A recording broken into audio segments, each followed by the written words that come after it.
Welcome back, ladies and gentlemen. Our next address takes us into deep technologies, one of deep technology's most ambitious frontiers, neurotechnology and the growing ability to understand and interact with the human brain through technology. Our next speaker has built much of his entrepreneurial career at that frontier. He's the founder and CEO of NERI, which combines its own brain research and development center with a portfolio of neurotechnology products now reaching 30 countries around the world. His work also spans deep tech, information security, and entrepreneurship, alongside his role as co-president of NeuroNet Industry Union. Today, his address is titled The Unit of Augmentation, Why the Next Century of Neurotechnology Begins in India. Ladies and gentlemen, please welcome Alexander Panov.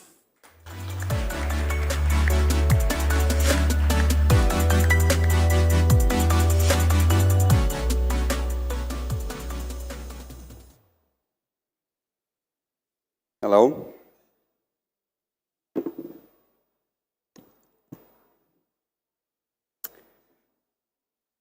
My name is Alexander Panov, and I'm the CEO and founder of NERI, the Russian group of company, and one of the world's largest neurotechnology startup and neuroscience R&D center.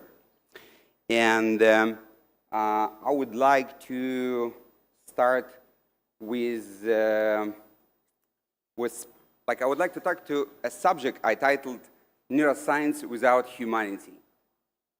Gandhi published a list he called the 7 social sins.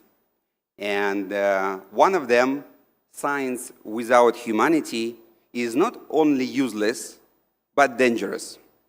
And in my personal opinion, we are in that trap right now.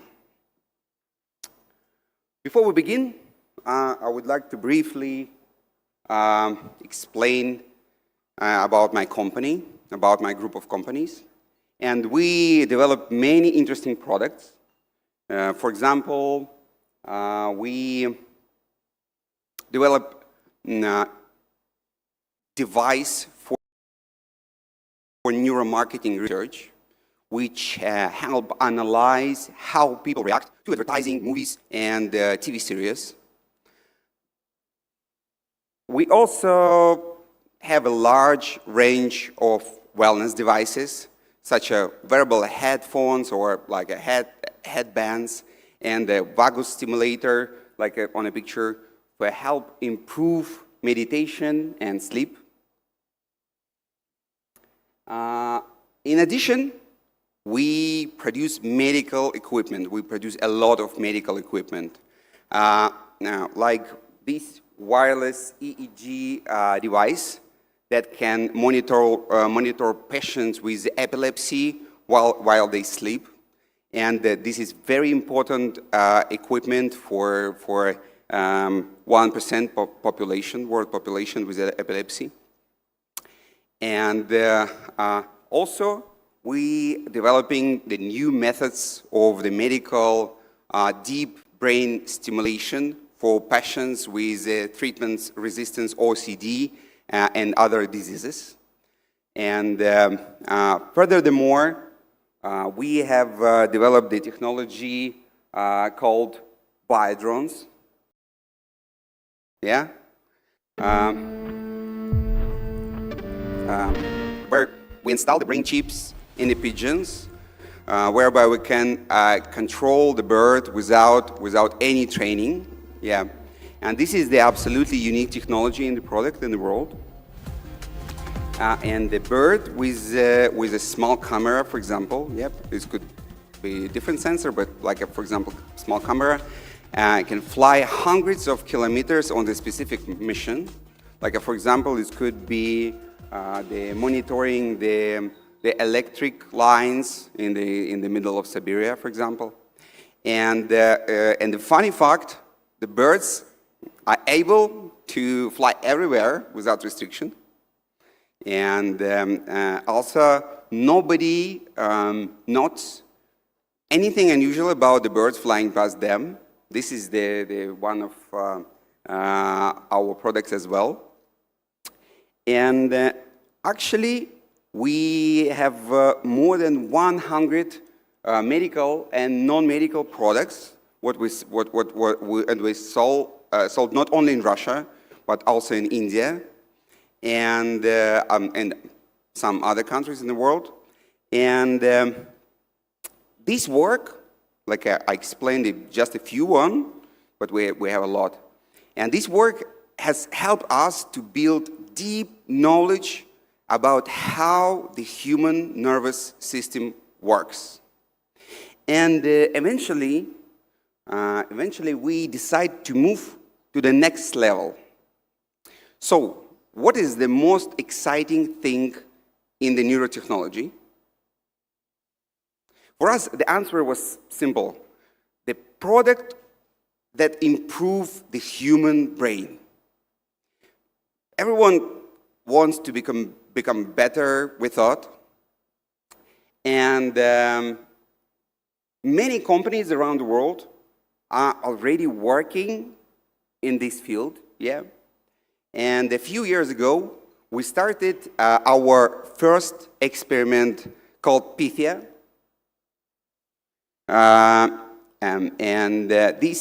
This experiment, we connected a rat's brain to artificial intelligence. And now this approach called like a brain artificial intelligence interface.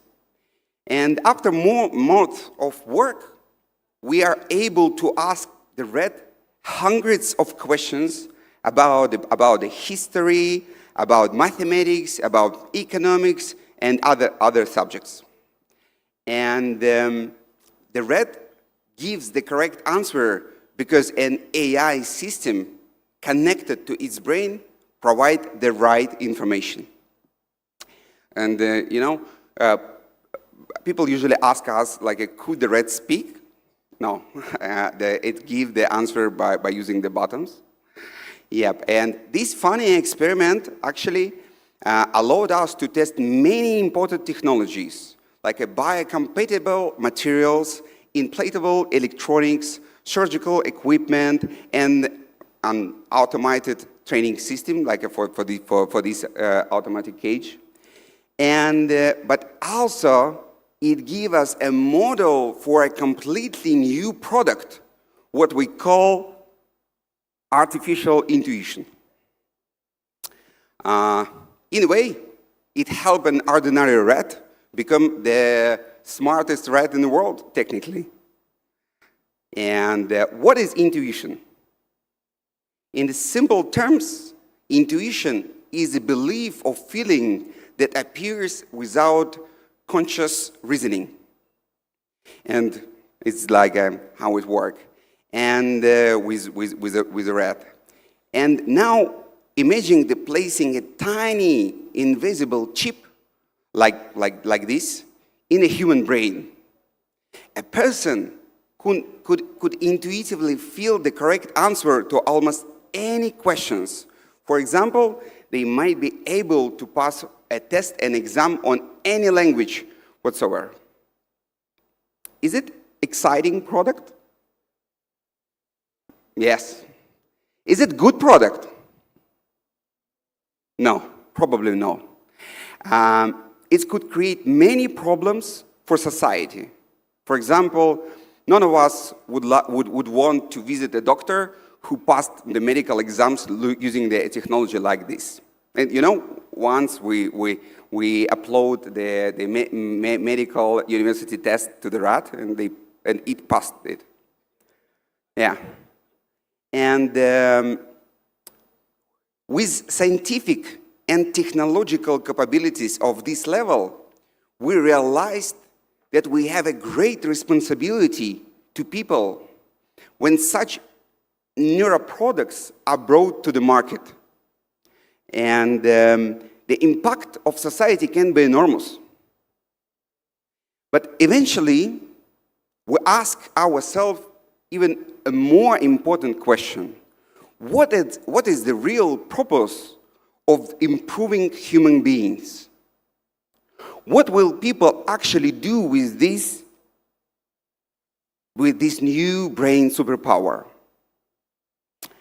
Let's speak a little bit about it.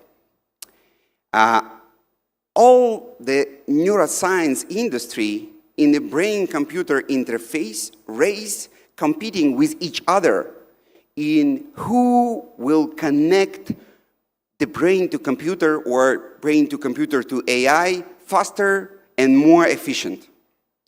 And everybody explained like 100 electrodes, 1,000 electrodes, 10,000 electrodes, and like a 10 megabits, 100 megabits, like a, doesn't matter how fast this speed connection, brain to computer. And for what? For remote controlling, for remote searching, for remote gaming, for remote buying, for remote thinking.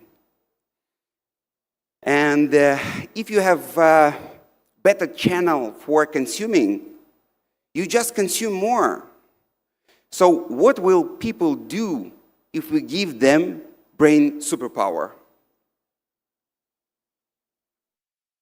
Our answer is simple. They might be simply super consumers.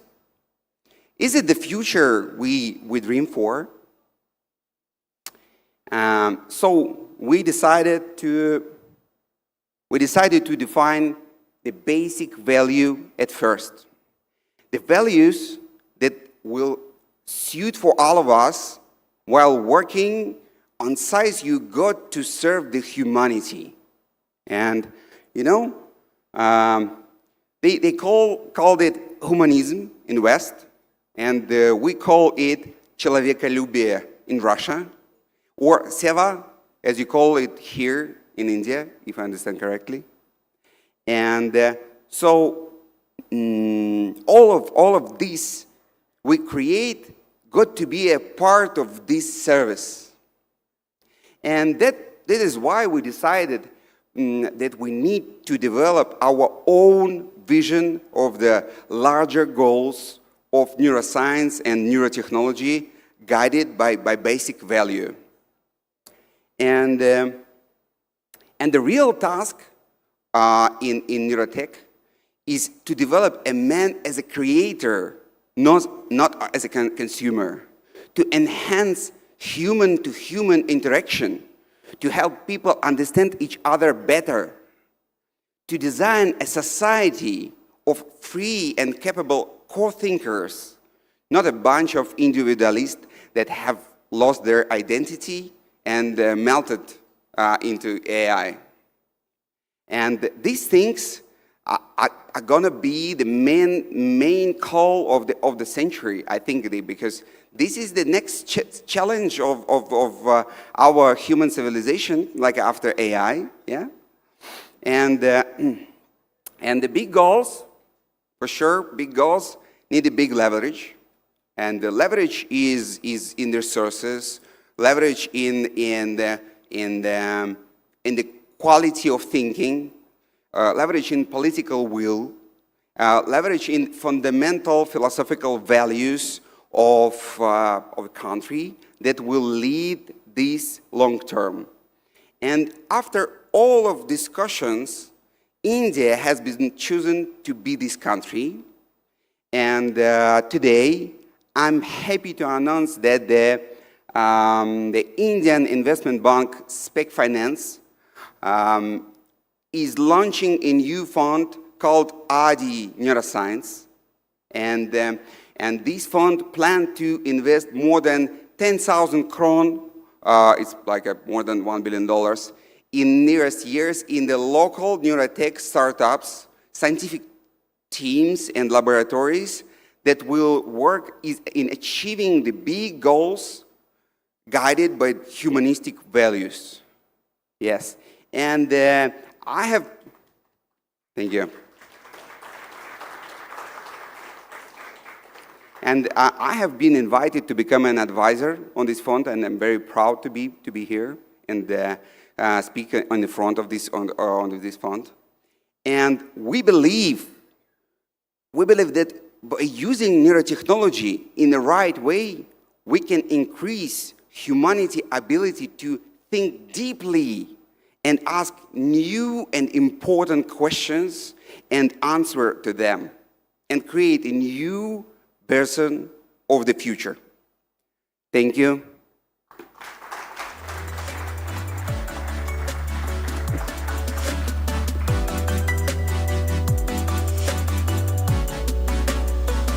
The human brain remains the most complex system we know and perhaps the most ambitious one for technology to engage. A big thank you, Mr. Pranav, for that address. Ladies and gentlemen, our next conversation turns to one of India's fastest deepening economic relationships. Trade between India and the UAE has now crossed $100 billion. But increasingly, the more interesting story is what is being built on top of that scale.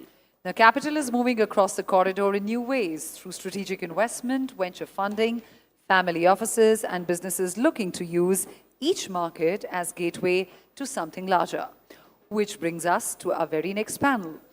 The India-UAE Growth Corridor, investing in the next decade. All right, I'm just going to give my colleagues a minute more to finish setting up the stage, after which I'm going to invite our panelists and our moderator.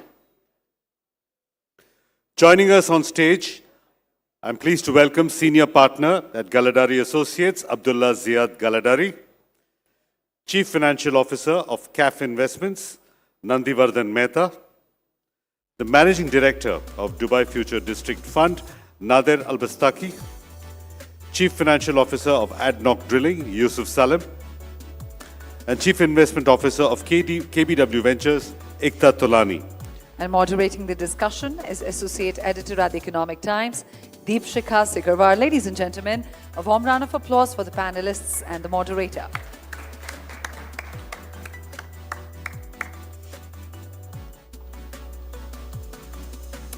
Over to you, Deepshikha.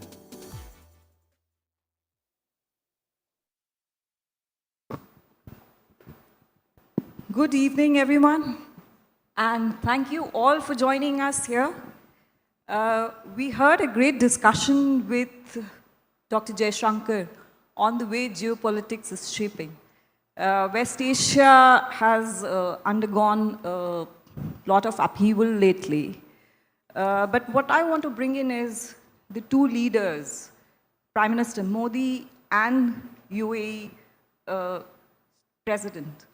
They both have laid a roadmap for both the countries, and the idea is that the relationship should move beyond trade to a more robust capital, technology, and larger cooperation between the two.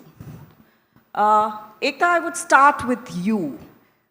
What is the potential for this relationship? Where do you see it heading now? Thank you so much, Deepshikha, and a pleasure to be here. Thank you, everyone, for staying up here for this panel. So today, UAE, India, of course, have bypassed the trade relationships. It has been long-standing. I would say we have moved already a notch above by having strategic alliances. The kind of moves that we've seen, UAE government stepping out of OPEC, and the biggest beneficiary happens to be India, the defense pact between the two countries. I think these are the testimonies that relationship is already great. Now, in terms of growth, both the countries are on growth trajectory, barring the temporary struggles. But both the countries are on huge growth trajectory. We just probably need to find a lot of win-win models, which we already are exploring when it comes to the energy sector, for example. And on the innovation front, I think we need to still ally on a lot of fronts, but huge progress so far. Thank you. Abdullah, I'd like you also to weigh in on the potential that you see in this relationship. Absolutely. And where is it headed? Can it move beyond just trade? Deepshikha, first of all, I'm very honored to be over here, and thank you very much. Let me start with a little bit of a history.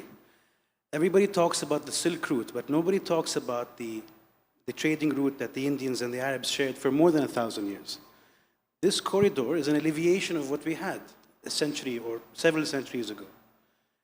And this UAE-India corridor is one of the most significant corridors you will see in the world. India, with its digital economy, with its demographics, partnering up with UAE, with its capital, experience in logistics, global connectivity, creates a unique offering and experience. In my opinion, whatever we've seen up until now is just the beginning. There's lots to come after this. And the UAE and India were always aligned, but I think the alignment they shared today is extremely strong and very optimistic. Yusuf, traditional relationship of India and UAE focused a lot on energy.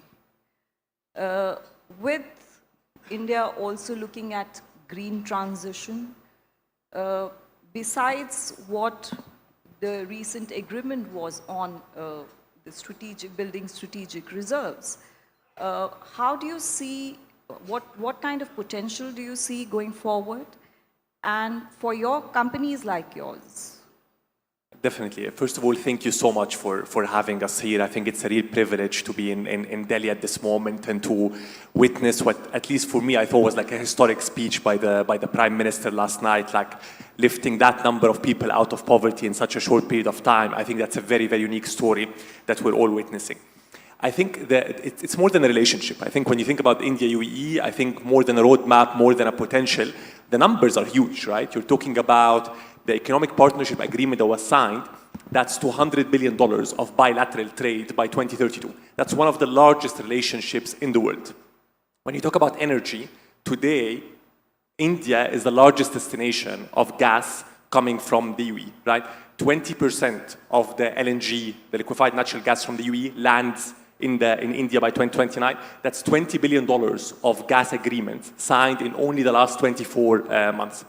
Today, the largest supplier of liquefied LPG to India is the UAE. So the story of getting out of poverty, of India urbanization, the UAE is very central, and ADNOC is very central to the gas supply for this. You talked about the strategic reserves. Today, we're talking about up to 30 million barrels of oil to be stored strategically by ADNOC in the UAE. That's one of the largest reserves globally, and equally by India in Fujairah in the UAE.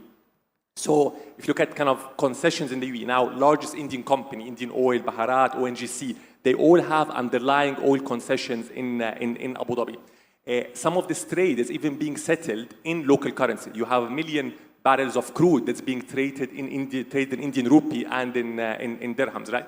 So I think the numbers are massive. It's more than a potential. It's more than a relationship. It's more than a corridor. It's a real partnership that's allowing both countries to prosper. I think we heard Prime Minister Modi yesterday say, when India prospers, the whole world will prosper with India. And I think that corridor is a real testament to this. And yes, of course, new energy is part of that.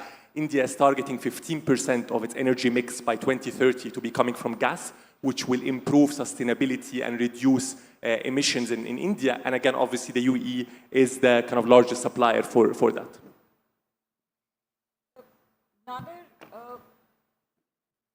The May 2026 agreement covers a number of areas. Cooperation in defense, maritime, logistics, and so on and so forth. Do you see this as a reset for the economic relationship between the two countries? First of all, thank you for having me. Thank you for the Economic Times and such an amazing event. I'd reiterate Yusuf's comments about the Honorable Prime Minister's words last night. They're very touching, and what an amazing achievement. And I think that resonates with this trip that you're referring to from May earlier this year. We've hit 2 consecutive years of over $100 billion in trade with India. That's not just a feat, that's just a starting point. The whole purpose of this bilateral movement is first half trade, then what else? And that's where we come into the picture. Talent, we're seeing Indian founders setting up shop. The first quarter of this year alone, so over 4,000 Indian businesses set up in the UAE. That's an achievement. We're seeing the talent setting up there, doing business there. We're seeing fund managers raising capital to create and double down on this bridge between India and the UAE. And we're seeing innovation. To Yusuf's point around INR settlement, UPI is something that's now as an infrastructure now present in the UAE, and we want to see a lot more of this infrastructure and innovation where it binds the two markets together. So we're seeing a lot of the what next beyond the physical trade into innovation, into talent, into capital flows, and those commitments, in my opinion, are the beginning of many, many to come. UAE investment, the cumulative investment so far is about 25 billion. How do we scale it forward? Where do you see it headed? So first of all, it's homecoming from me. So I'm Indian in UAE and Emirati in India. So thank you for having me. With regard to, I just want to dwell a little bit on your earlier subject, largely around the UAE-India bilateral relationship. And then I'll come to the $25 billion investment in India. I think the way we analyze this relationship, which is built over, as Abdullah mentioned, over 1,000 years of relationship, which has been taken to a different level ever since Prime Minister Modi visited to UAE and built in the last 12, 13 years. This $100 billion trade, bilateral trade, which has been quoted regularly, I think it has to be looked a little bit deeper. It's actually $100 billion with oil trade and also with the precious metal trade. So both the governments are today saying, listen, we really have to look beyond that and say, how much of that is non-oil and non-precious metal, which is around $50 billion today. And you are aiming to bring it to $100 billion by 2030. And I think it's very much achievable. But the bigger and the more profound issue today in front of us is that UAE is India's third largest trade partner, but seventh largest investor. That delta of being third to seventh is precisely what answers your question that this $25 billion, is that really enough? I mean, Abu Dhabi is the capital of the capital. I don't think that there is lack of opportunities in India. It's just about building the pipe. There's enough capital there, there's enough appetite here, but the question is that are we really building the pipe? And the pipe, what I mean is there are multiple issues around it. One of that is, are we really, because the relationship largely is moving from government to government and sovereign to sovereign, but the real backbone of India and UAE is the families, the private families. I don't really see that movement of capital between these two sides. I'm a Marwari myself, deeply engaged with Indian community, both Rajasthan, Gujarat. Trust me, Abdullah, Galadari to Kanus to Al-Bastaki, they are just the Marwaris and Gujaratis over there. Why these people are not trading with each other, just not trading, why they're not investing and on both sides together? That's the most profound question in front of us. So I think this $25 billion into India in last 10, 12 years, we should not be happy about it. We have more money over there. We have more appetite in India. Bring the families together. And that's not happening. And we can dwell deeper in terms of what is really stopping this. But, that's the reality. Ekta, would you like to weigh in here? Because you handle a lot of, a very large fund there. What Nandi's concerns have been. First, is the figure of cumulative FTI, is it commensurate with the relationship?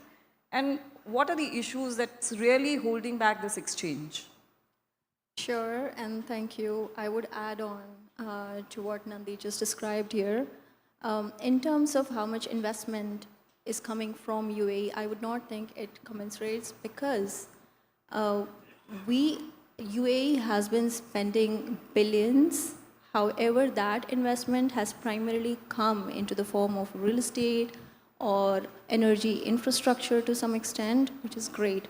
But when we are talking about growth partners or next era trajectory, We are talking about also venture ecosystem, we are talking about innovation, we are talking about the new world that we are looking at, which is technology. Are we investing in India? Honestly, the not very good answer is not to the extent that we would like to, not to the extent that we have the solid partnership, strategic partnership as of now. We may want to know why, because India does innovate, India does have a lot of opportunities. I would like to highlight some of the numbers, for example, ease of business.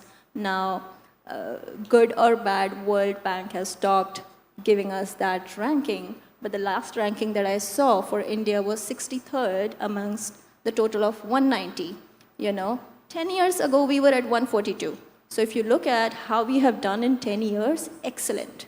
However, if we look at where India is in terms of its economy, if we look at PPP wise, it's at third largest. Otherwise, nominal GDP wise, it's sixth largest in the world. But if you look at ease of business or ease of exit or flexibility on the liquidity or the legal reforms, infrastructure on that front, that is not as solid as compared to, for example, US. And therefore, if you look at multi-billions that go out from UAE and for that matter from the region, that's mostly in US. It doesn't mean that technology doesn't come from India, but along with that technology, there needs to be infrastructure to support that ecosystem. Yeah. Both the countries just signed the bilateral investment treaty, which has been touted as being, which gives a lot of certainty to investors. So is that not enough? And do you think there's more which is required beyond what BIT has done? There is definitely more required. Yes, it's great to have those treaties in place. However, on-ground execution of any side of policy or business is what matters. I'm happy to share that personally, I have been working on, looking at family office investments for a very long time. I'll give you an example that many, many years ago, we made investment in India, and the horizon was 5 to 8 years, but it took 13 years to reach there. Fair. Economies take time, sometimes there are bigger bumps. Even after 13 years, it was a struggle to take the money out. Some other countries are more notoriously famous in terms of challenges with regards to taking the money out. But it was a struggle, and that left an experience from the investment perspective that we don't have that kind of legal reforms or framework in place yet. Let's look at it after some time. Many years fast forward, same struggle. Would you like to comment, Nandi, here? I think on the bilateral investment treaty, primarily, you see, it's not opening up of India. It's just India is reprojecting with a little bit more tighter ways of attracting capital. You have to understand the risk and what is actually going into the mind of the investor. BIT largely, to my understanding, actually protects the investor with the risk with the government. I don't fear the government. I love the government here. I have no problem with the government. Where the problem lies? The problem lies if I make a direct investment in India, if I have a problem with the minority, if I'm a minority investor, if I have a problem with the JV partner, and if it's going to take me 30 years to resolve a dispute, there where the problem lies. You include within BIT, within a stipulated time frame, legal issues will be resolved. Trust me, you will have less opportunities, more capital coming to this nation. So BIT really need to resolve the issues around family-to-family dialogue. That trust is there. Wrap it up with legal framework through BIT, and you'll see the change. And there where the problem with BIT lies from a private investment perspective. Abdullah, your family has one of the largest legal law firms in UAE. Do you agree with this view? What are the issues that you think the investors see from UAE side, and what needs to be corrected? You see, Dipshika, in one way, the countries are advancing their agenda in terms of growth, capital, global connectivity, connecting the West to the East, which the UAE and India are the best suited in terms of infrastructure. I would say it's, you see, I would see it in a different way. Yes, there are problems in the courts. Yes, there are delays. That needs to speed up. People want clarity in terms of if we enter into a market, you know, if there's a dispute, we want it to be settled quickly and not stay in court for a long time. 5, 6 years, a lot can change in 5, 6 years. And I know a lot is being done. But let's not forget, the UAE is a population of 11 million. India has a population of 1.5 billion. Compare it like a speedboat and a big cruise liner. It's a very big country. For it to move from A to B, it will take time. And I do appreciate that. Yes, we need to move faster, but we do appreciate that things take time in an economy this big. But I am very optimistic for the future, and I think this corridor will speed things up. And I know Prime Minister Modi and President Sheikh Mohammed bin Zayed Al Nahyan, the President of the UAE, are in touch on a personal basis. So I'm really optimistic, and I think the relationship has never been better. And it can only go upwards from here, in my opinion. So let's stay optimistic. Let's try and help and see how we can speed it up. And let's hope for the best. For your company, where are the opportunities here? What are the sectors that you're looking at beyond the traditional sector? India is quite high on green transition. Prime Minister's also set a set a huge target till 2030. Which are the sectors that are attractive to a company like yours? If you think about what makes any energy investment attractive in the world, it's three things, right? One, it is rising urbanization and middle class, which effectively increases the consumption of energy. Two, it's AI, which is most gas intensive. And three, it's transformation of the energy mix, right? And India sits at the exact intersection of these three, right? Urban and middle class heading to 1 billion urban population, which effectively means a massive boom.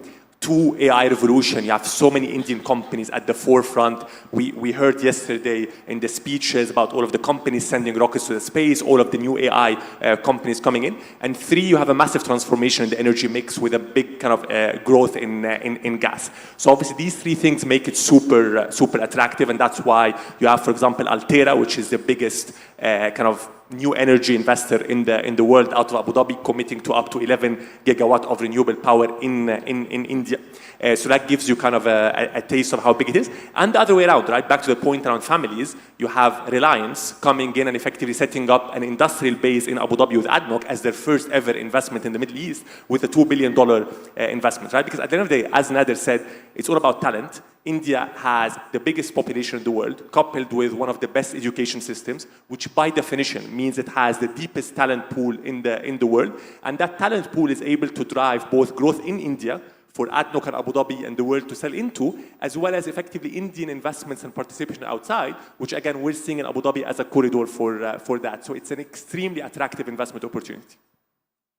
Nader, where do you see, the next 100 billion economic value coming from in the relationship that we have? Which are the sectors that you think can see a very robust exchange of flow of capital, so on, from both sides?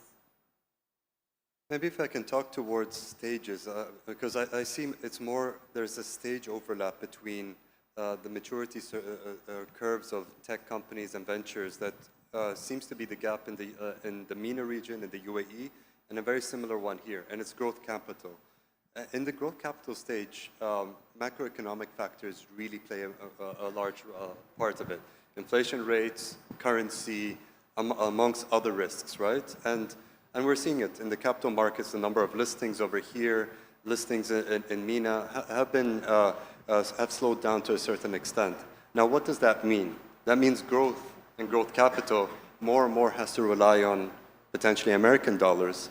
Now, the risk is, do these companies then transport themselves and become American companies? Now, what I'm trying to talk about here is there's a huge opportunity on the corridor perspective of keeping that capital and then opportunity regional, maximizing the ability to grow into both sides as a market and really leveraging this bilateral agreement to hit exactly that. How do we create growth opportunities and enable for more growth underwriting to then create a healthy pipeline of companies for the capital markets over here? So I think growth and growth companies, that creating unlocks for them, revenue unlocks, opportunities, will then bring more capital and keep this corridor extremely healthy and ownership regional, if I was to hone in on an area. India has a very robust startup framework. I'll just come to you. Do you see, is there a lot of interest in the investors? Do you see this sector getting a lot of capital can flow in? Are there investors who are really willing to sort of come into the startups segment? Yes, well, and we're seeing quite a bit of that. So we're seeing a lot of Indian investors setting up shop. We see it quite closely. We're based in the DIFC, and we're seeing them setting up structures where they're enabling Gulf capital to come in and invest into Indian opportunities. So that bridge unlocks two things. Is a structure that's understood and someone who really understands and has access to great talent and opportunities. So on one side, very healthy, $5.2 billion, I'm looking at my notes here, of VC investments in the first half of this year alone. We've seen across all of MENA about $1.2, $1.3 billion of investments in the first half as well. Healthy, but driven by AI. AI is where we see a lot of that opportunity, and this is where a lot of the pipeline for AI talent is. And these bridges, these GPs that are coming in between, de-risking and creating access to these opportunities is a major play that we see. You wanted to make a point here. Just building on that, I would like to add that the UAE amended its corporate law in 2022. It made secondary listings very easy. Now, this reform legislation was mainly made for India. And you'll see a lot of public companies in India will be listing as a secondary listing in the UAE, and vice versa. You will see a lot of UAE companies doing some kind of secondary listings in India.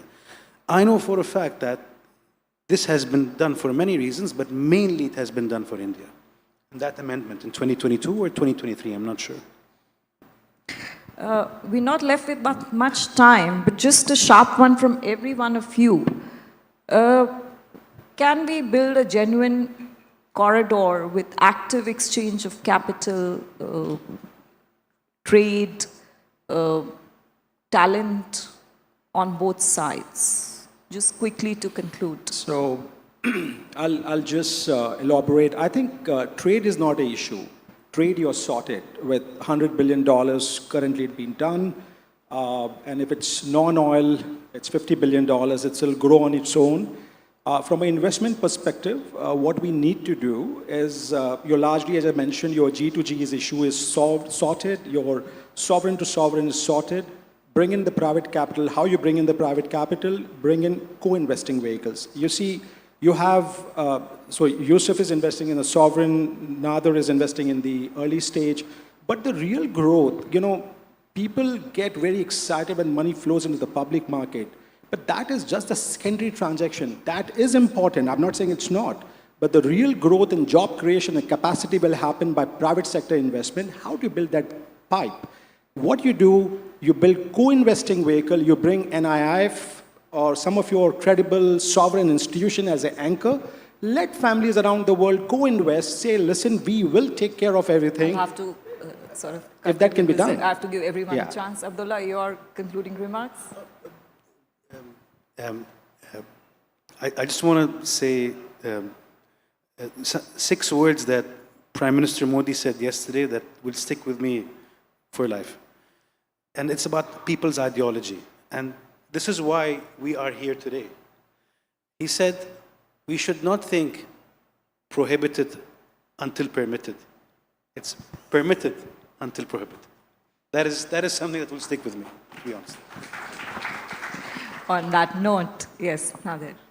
I'd like to echo what my colleague Nandi said here. Is it goes beyond trade, and I think the capital, the talent, the innovation corridor creates one thing that this corridor creates is one market, and I'd like it to be treated as one.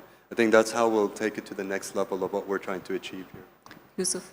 I think to your question, can we? Of course we can. Like, what more do we want? We have political will from the heads of states in both countries. You have 1.5 billion people here. You have a significant portion of the population, the UAE, being Indian nationals. So it is one, like Nader said. You have $200 billion of trade. You have capital flows in local currencies. You have capital markets which are integrated. You have talent. You have technology. So there's absolutely no reason why we can't. Of course we can. Ekta, Sure, you thank have the last word. Yeah. Sure, a lot of it is covered, but I would just like to highlight, answer is yes, absolutely yes. And we just need to find win-win solutions as of now, or historically, entire Middle East, including UAE.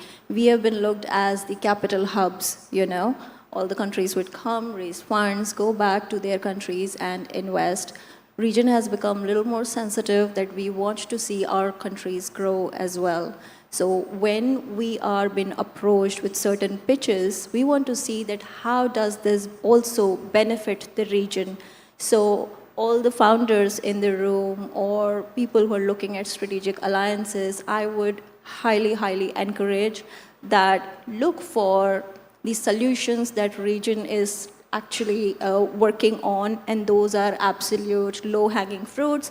Other is, where is it that you could think of strategic alliance, not just at the top level. Top level leaders have done excellent job, but at business level, at ground level, look for strategic alliances, collaborate, find ways that if you're setting up something here, how could you expand it in the region and integrate growth both ways?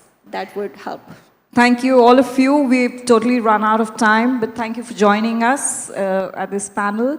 And of course, I think the corridor as is being envisaged, there is a lot of potential, but like I think there is willingness from both sides, both the governments, to address the issues that investors are facing. So thank you all of you once again. Thank you.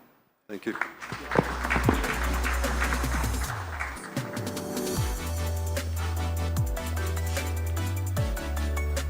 Trade has given the India-UAE corridor its scale, and investment is giving it new directions. Mr. Galadhri, Mr. Mehta, Mr. Al-Bastaki, Mr. Salim, and Ms. Tulani, a big thank you to all of you for sharing your insights, and thank you, Deepshika, for leading this conversation for us. Ladies and gentlemen, before we move forward, there's still a lot to look forward to at Day 2 of Economic Times World Leaders Forum 2026. This evening, roughly around 6 p.m., we have a very special session coming up with Indian women in sports. It's called Champions Beyond Boundaries, and we'll be joined by Saina Nehwal, Asmita Dey, and Rani Rampal to take this forward. So please make sure you stick around for this one. Right. India's defense manufacturing has reached an interesting inflection point. Private industry still accounts for less than a quarter of the country's defense production, but when it comes to exports, its share is already close to half. And the role itself is getting more ambitious. The question is no longer simply whether private companies can supply parts, technologies, or specialist systems. It is whether they can build complete platforms, scale production, deliver reliably, and compete for customers well beyond India. So that is the challenge at the heart of our next panel. From an importer to a defense power, can private industry deliver?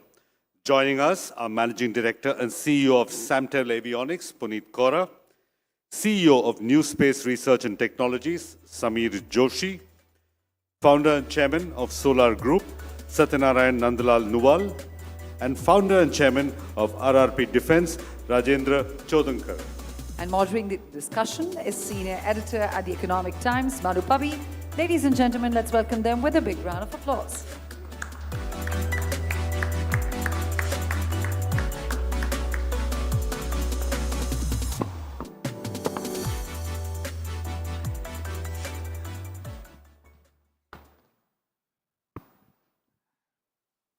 Hi, good evening. I'm very happy to be, moderating this panel, very interesting panel, and there's a reason we chose everyone who's on stage. There are very representative of what's happening in the defense industry right now. We have Mr. Nuwal, who's a veteran who's really turned around his company now into defense. He's the big boss of the defense world right now, doing very well. We have Mr. Joshi. He can tell you more about Operation Safed Sagar than anyone else. He has flown missions in the Air Force as a pilot, a fighter pilot, and now is making drones. We have Mr. Puneet Samtal, has been a traditional company in defense, now moving to some very new areas. And Mr. Rajendra, a relatively newer entrant, but looking at very high-tech things and newer systems which will be very, of great use in the years to come. I would like to start, sir, with Mr. Nuwal. Nuwal ji, आपका भी, your drones were used, for example, during Op Sindoor, and you have invested a lot in defense capability, manufacturing. You've created facilities without orders. मेरा सवाल आपसे ये है, Nuwal ji, private sectors, is it capable of delivering to India what it needs when it comes to defense? और दुनिया में जो हम देख रहे हैं कि लड़ाई चलती है तो 2 दिन नहीं 2 साल भी चल जाती है, उसमें defence industry is very important to have the capability to deliver. क्या आपको लगता है इंडियन कंपनीज ये कर पाएंगी? First of all, I'm thanks to Manuji to invite me at the panel discussion, and as regard this UAV and Sindoor, that first weaponized drone or suicide drone we have supplied to armed forces, which was successfully used in the Sindoor. And but after the Sindoor, we have developed another 4 variant of the Sindoor and 4 variant of this Nagastra, and another this 4 variant like this whatever we told, or this fixed wing or folding wing, we have also developing, which will be completed in the 4 or 5 months. As regard this high energy material, I tell you that before this 5-6 years back, our country was totally dependent on the import, and now due to this government policies, we could able to set up this high energy material, which is the largest capacity manufacturing plant in the country, and presently we are exporting to many countries like this Israel, US and Europe, and you will be surprised that our 40% export of our total revenue. So you have been a success story, and you have moved from conventional explosives to military very well. But I would like to bring in Mr. Sameer. So you started this company on your own. You're a startup, very difficult area to enter. And the biggest criticism that I hear amongst everyone is that defense manufacturing in India, a lot of people are doing tech transfer, so-called, without developing real capability on their own. There's a term the social media uses called screwdriver-giri. And that's a criticism that is valid in some cases. Where do you see us right now? Are we still in that stage in which we are learning nuts and bolts, or are we at a place where we can leapfrog tech and move ahead?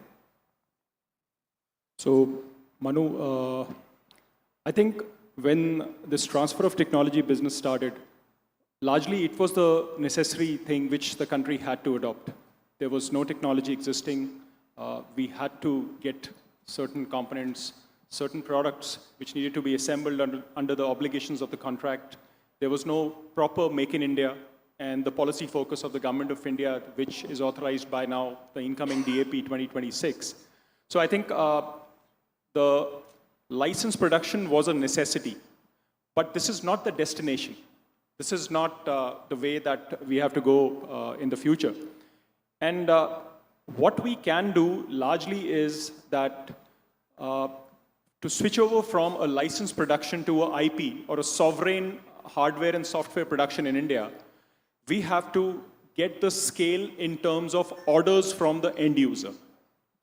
The Make in India mission has to become, or rather it has to convert into Own in India. And it is only the orders from the government which will break this cycle from the licensed production to a cycle where IP is owned. So just to give you a context, and I'll tell you the loop how it works. There is an order which comes. That builds up your capability. When you build up your capability, you get funding. When you get funding, you do R&D. And when you do R&D, you break that dogma and you go into many other pivots like exports, like owning that sovereign IP in India, etc. So I think this was something which was needed. This will be needed in future also for certain niche technologies, which maybe we are running a layer or two below. But I think the larger context is, and the DAP 2026 is actually supporting, is resident IP, resident source code, resident capability to upgrade products in the future residing in India. And for that, one thing we need from the government of India or the end user, orders, orders and orders. Sir, point taken, and there's been a complaint that I hear a lot is about size of orders and continuity of orders. But we heard the Prime Minister speak yesterday and he was talking on exports. And that has been a success story. He said we have increased our defense exports by 55 times in the last 15 years. I wanted to bring you in, Mr. Puneet, on that, since you have pivoted from supplying equipment to the Indian armed forces now to competing with some global players, bagging international orders.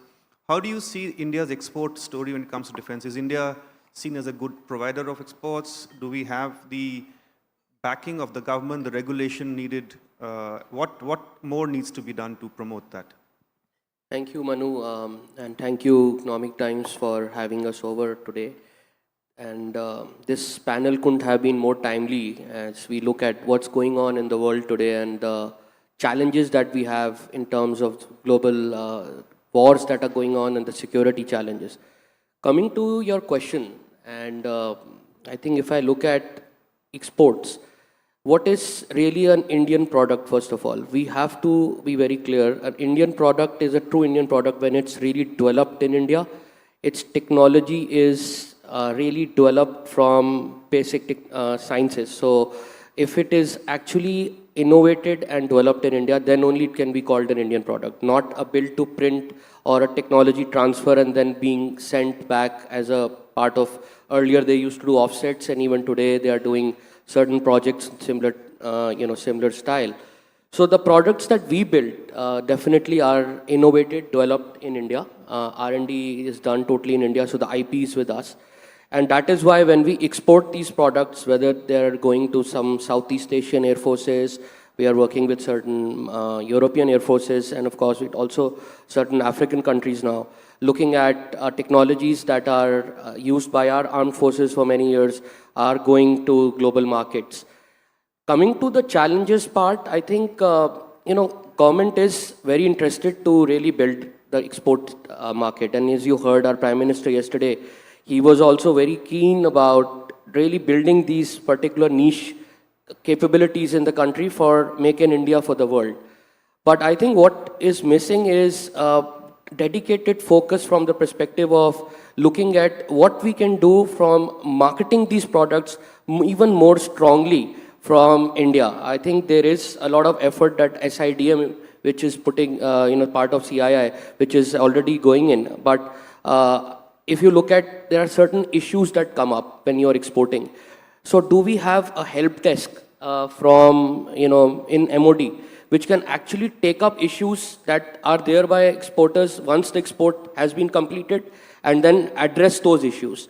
And of course, the issue of maybe even getting faster export clearances, which has improved, but it can further be improved. So as you say, glass half full, half empty. These are the challenges. But a lot of opportunity and definitely a lot of excitement about buying from India, especially after Operation Sindoor. So by far, India's biggest expense as a country is on its defense forces. We spend a large chunk of our capital expense on defense. And for a long time, defense manufacturing was dominated by the larger players. We used to import a lot of our stuff. Now, a lot of Indian companies are making things here, and we have some of you here. But sir, Mr. Rajendra, I want to ask you this question. Since you are a relatively newer entrant into the defense sector, do you find it difficult to enter this market, or is it still dominated by larger players, established people? What kind of opportunities do you see? Especially, defense is a long gestation period. You put in money, return comes in 8 years, 10 years, if it comes. It's a risky business. So what puts you there, and what opportunities do you see coming up there? Yeah, good evening. Thank you so much for coming, and thank you, Economic Times. I think we have been very close with Economic Times and growing with Economic Times, actually. But to answer your question, I think gestation periods have been since defense industry has started, actually. And one of the seasoned players we have seen is Novalji. I mean, he has grown his journey, and in the short span, he has grown over. But I don't think, with all due respect, with the way things are happening now, robust manufacturing, opportunities coming global. I mean, Israel giving us a lot of opportunities in technologies, and those technologies being backed by offtake orders. I think so. There is a very stable platform being set, actually. I do agree with what Sameerji said also, is that maybe if we could get into a more aggressive pathway of getting into exports. Today we are seeing almost 40,000 crores, and I think even like PSUs has not contributed much to that values. If this, as we say, if we can move the exports procedures a bit more aggressively, then I think we can see more than 2.5 times of exports coming in. And in our opinion, I think we are actually a bit surprised, because we never expected that we could get so many opportunities. So we started with defense, and then because we realized that, maybe there's a lot of time in defense, we moved into semiconductors. We set up some OSAT facilities. But now with the unrest getting more fierce, I mean, you see this war has been going on for 5 years. So this unrest period has not only given a lot of motivation to defense companies. So we see a lot of young entrepreneurs coming in with technologies which are being welcomed by the Indian Army, Air Force. I've seen a lot of youngsters' technology being accepted by the Indian Army personnel. So all this is motivating for us. And where we once upon a time expected to be in the 80-100 crore bracket, today we are talking about over 500 crores. So, but what is, I think, important in this point is, if we have multiple opportunities, we also need to have the adequate finance to run this, actually. Robust manufacturing is something which we can do, I think. And one of the biggest issues I think we normally have to address here is the way things are happening in export in foreign countries. I mean, I'll just give an example. Like if we build a product is built by an European company. Now, will that same product work under Indian conditions? Answer is no. There are different conditions. You have to modify that product. And then comes the quality issues, actually.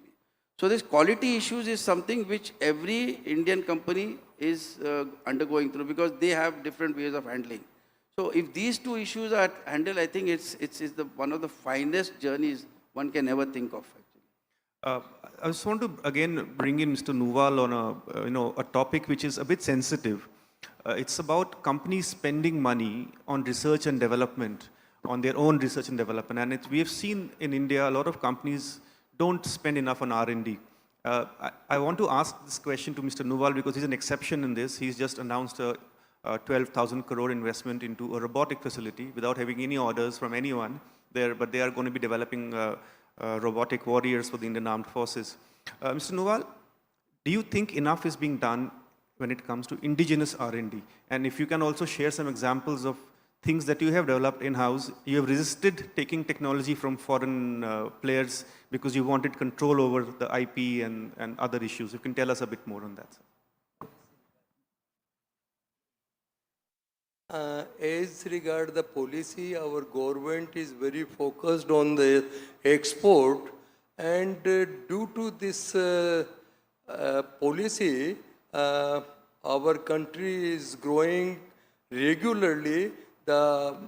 This export for not only this particular MNE system, but overall our export is going very well.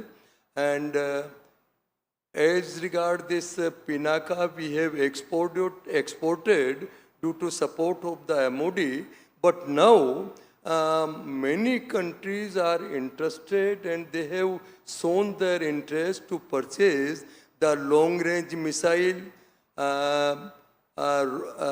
this ammunitions, high-energy materials, air bombs, but government should take the lead to private industries to allow for the design and development of the long-range missile, different type of the air bombs or ammunition, because at present most of this long-range missile and this thing, it is level playing field, we can say, but actually these circumstances, government should think about this, that if any private sector can do particular this type of the ammunition, then they should be given the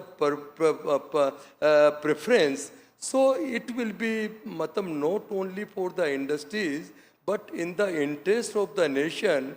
I think it will be the need of the hours. So this is the main thing by government should allow to private sector.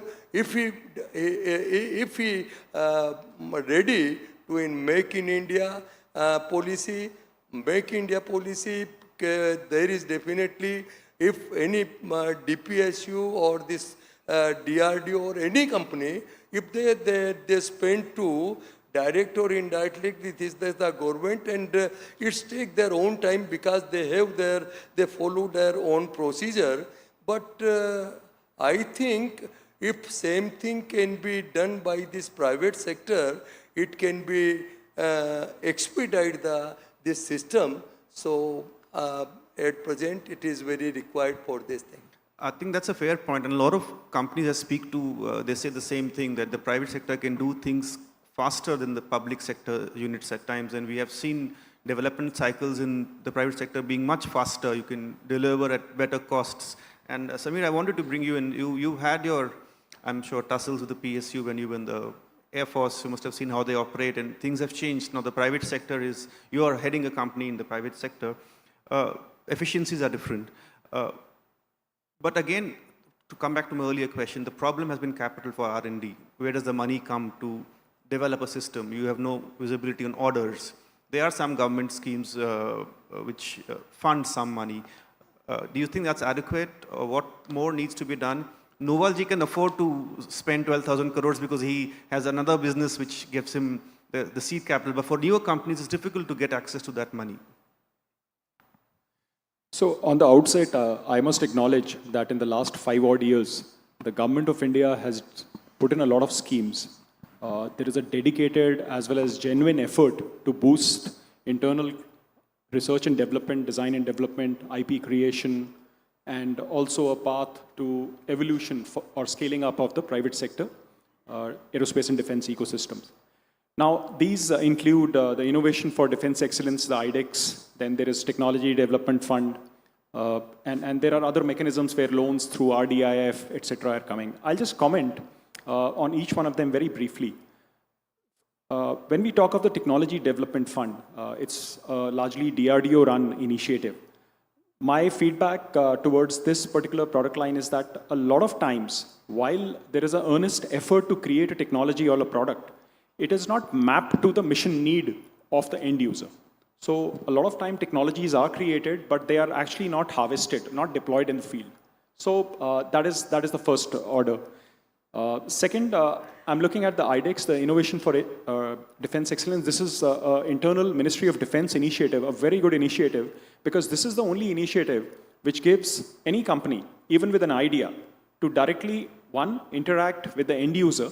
Second is, if approved, if the idea is actually appreciated, it can be converted into a research and development program with a minimum order quantity guaranteed by the end user.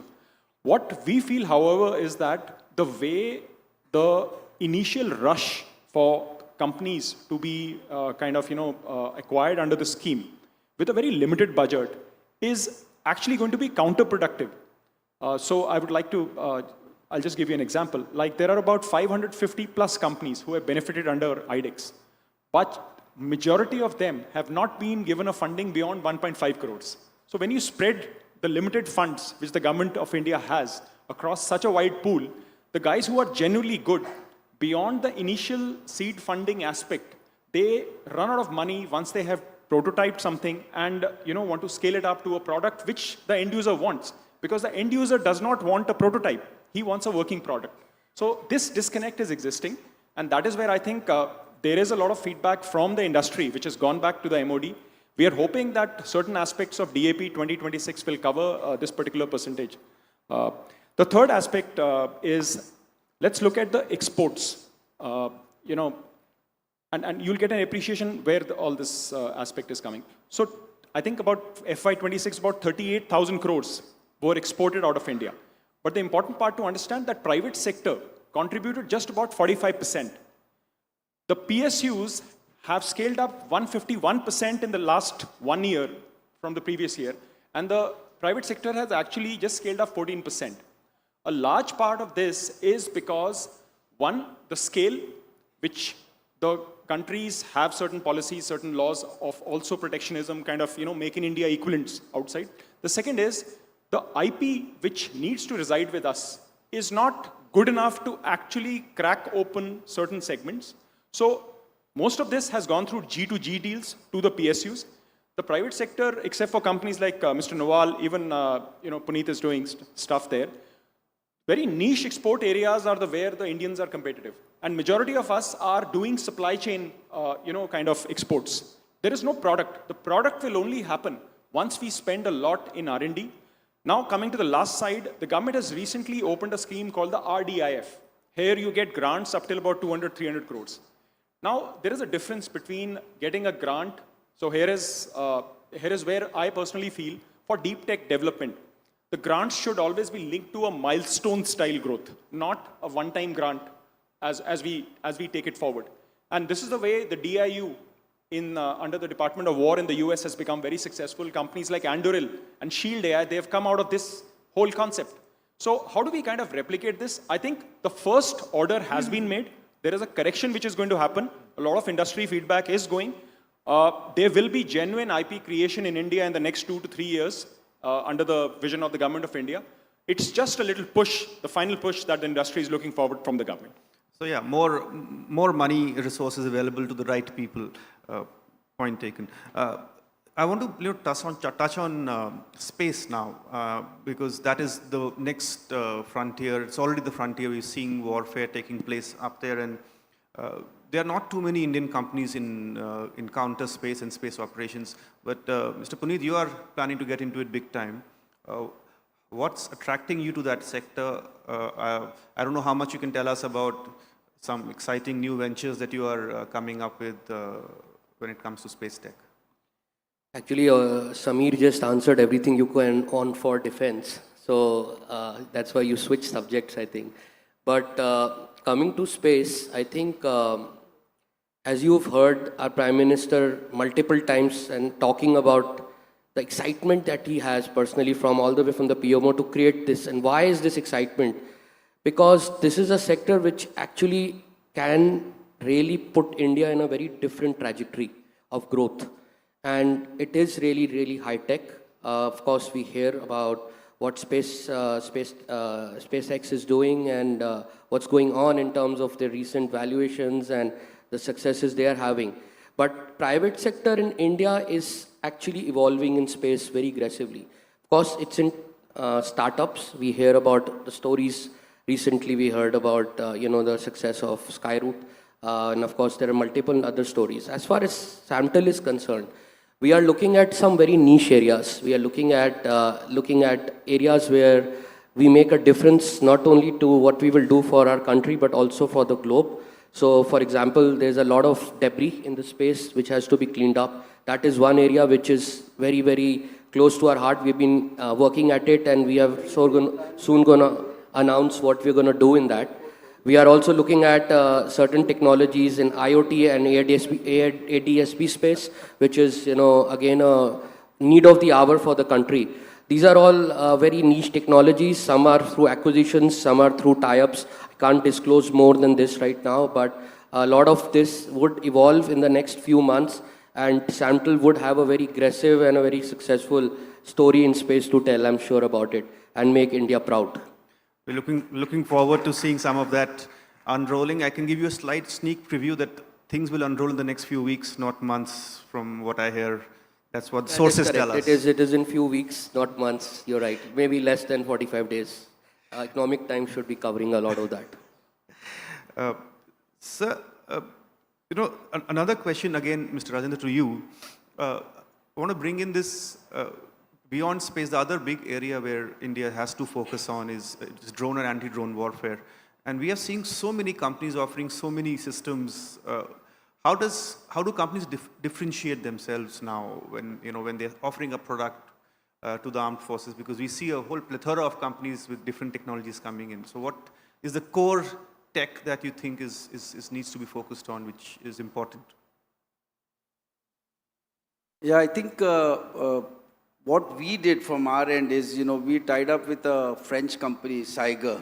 So Saiga is a company based out of France, and they carry over 60 patents, which means they have been developing this product for a very long time, and they have seen what the future is. So like one of the products that they have built is, the drone can be not only a tracking, but it can be an interceptor, lightweight, limited payload. So they are trying to bring in some very good features which probably others don't have. And what they did was they did a live demonstration at Pokhran. So some drones, I think they flew at 800 kilometers per hour. Some drones, they flew at 500 kilometers per hour. And they could, the swarm drone concept. So what they bought was something different, which the Indian Army felt that it was an asset to the nation. So I thought we believed in trying to bring this technology, and what we had done as a tie-up, so we have a dedicated R&D set up with them, which will be there for the next 8 years. Because this drone technology keeps on emerging. 6 months back when we were talking about drones, nobody talked about interceptors. Now it's interceptors. People are talking about interceptors. People want lightweight. So all these things basically cannot happen overnight with an R&D. So obviously we have to tap manufacturers who actually have got this product, and it's a tested product. So Saiga was one of our good choices, and I think even when we started setting up the facility, we had an export contract of 100 million. So which means their product is accepted. So I feel, in my opinion, I think anything now onwards also, but for nobody expected that, drones would be the solutions. Everybody was talking about missiles and, like Sir said, Pinaka and, all those products. But today, everyone talks about drones. We can do the best things, but, everyone wants a drone. If I tell someone that, I can offer a good anti-drone system, so he says that a drone can be an anti-drone. So, all this technology keeps on wavering, and I think, the best one is to have someone who already has patents and who is willing to transfer the technology. As I rightly agreed with Samirji, licensed technology is not a solution.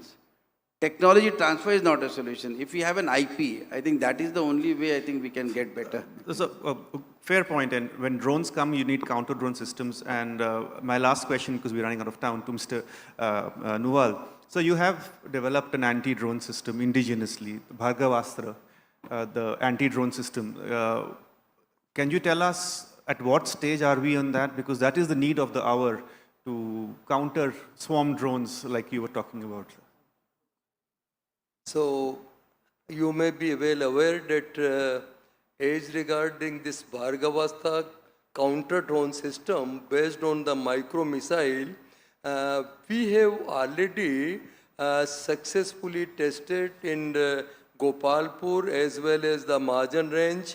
So main thing, this as regard this micro-missile is completed, and before this 15-16 days back, all armed forces, as regard this Navy, Air Force, Army, they have came to our unit.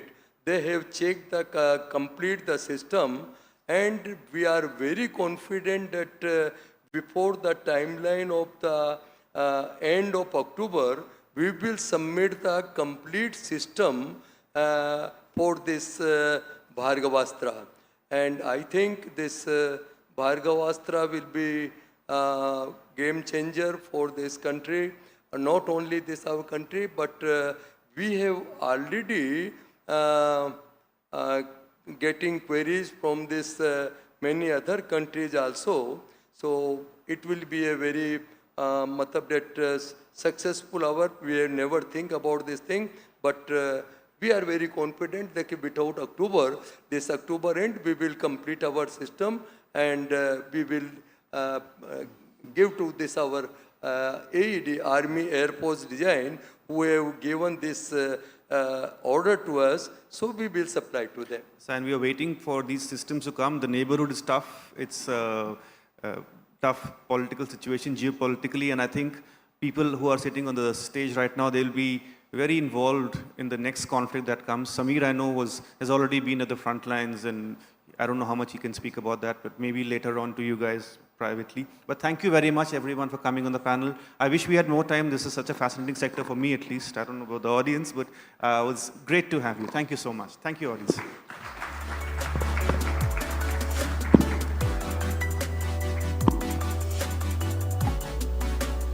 Now, India cannot move from imported to defense power on components alone. Private industry will have to build and deliver complete systems.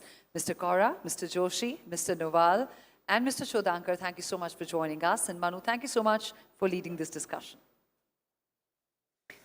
Ladies and gentlemen, our next conversation takes us into territory where the vocabulary may sound playful, but the change underneath is very, very real. It's called vibe coding, and it began with a simple shift. Describe what you want in natural language and let AI take on much more of the building. And that instinct is now spreading quickly into filmmaking, into product creation and entrepreneurship, shrinking the distance between having an idea and being able to make something from it. Which raises an interesting creative question. If making something becomes easier, does the real advantage increasingly lie in knowing what is worth making in the first place? That brings us to our next panel, Vibe Coding, Vibe Filmmaking, Vibe Building, the future of creativity. Joining us are founder and chief executive of Zingroll, Harshit Yadav, partner at Menlo Ventures, Didi Das, and co-founder and CEO of Whisper, Tanay Kothari. And moderating the discussion is senior editor at the Economic Times, Samita Sharma. Ladies and gentlemen, a round of applause to welcome the panelists and the moderator onto the stage.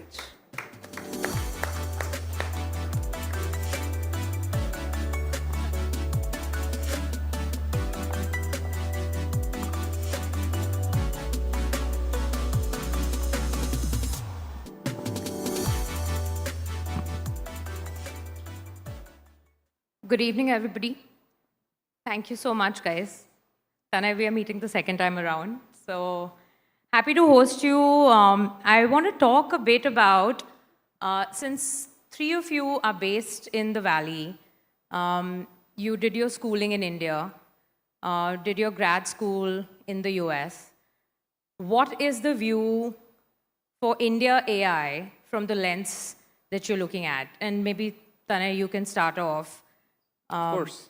I just want to preface this. While we talk so much about AI in India at this point, there is a lot that needs to be done. And there is a lot of skepticism because we've obviously been very late on the AI curve. So while you're hiring and you're selling your product here, I want you to give me a sense of what the Valley is thinking about AI in terms of the product and the building that is happening. So, firstly, thanks for having me here. It's a big honor. When I'm thinking through the different conversations that I've had, this is a number of Fortune 500 CEOs, number of founders and engineers building in the Valley.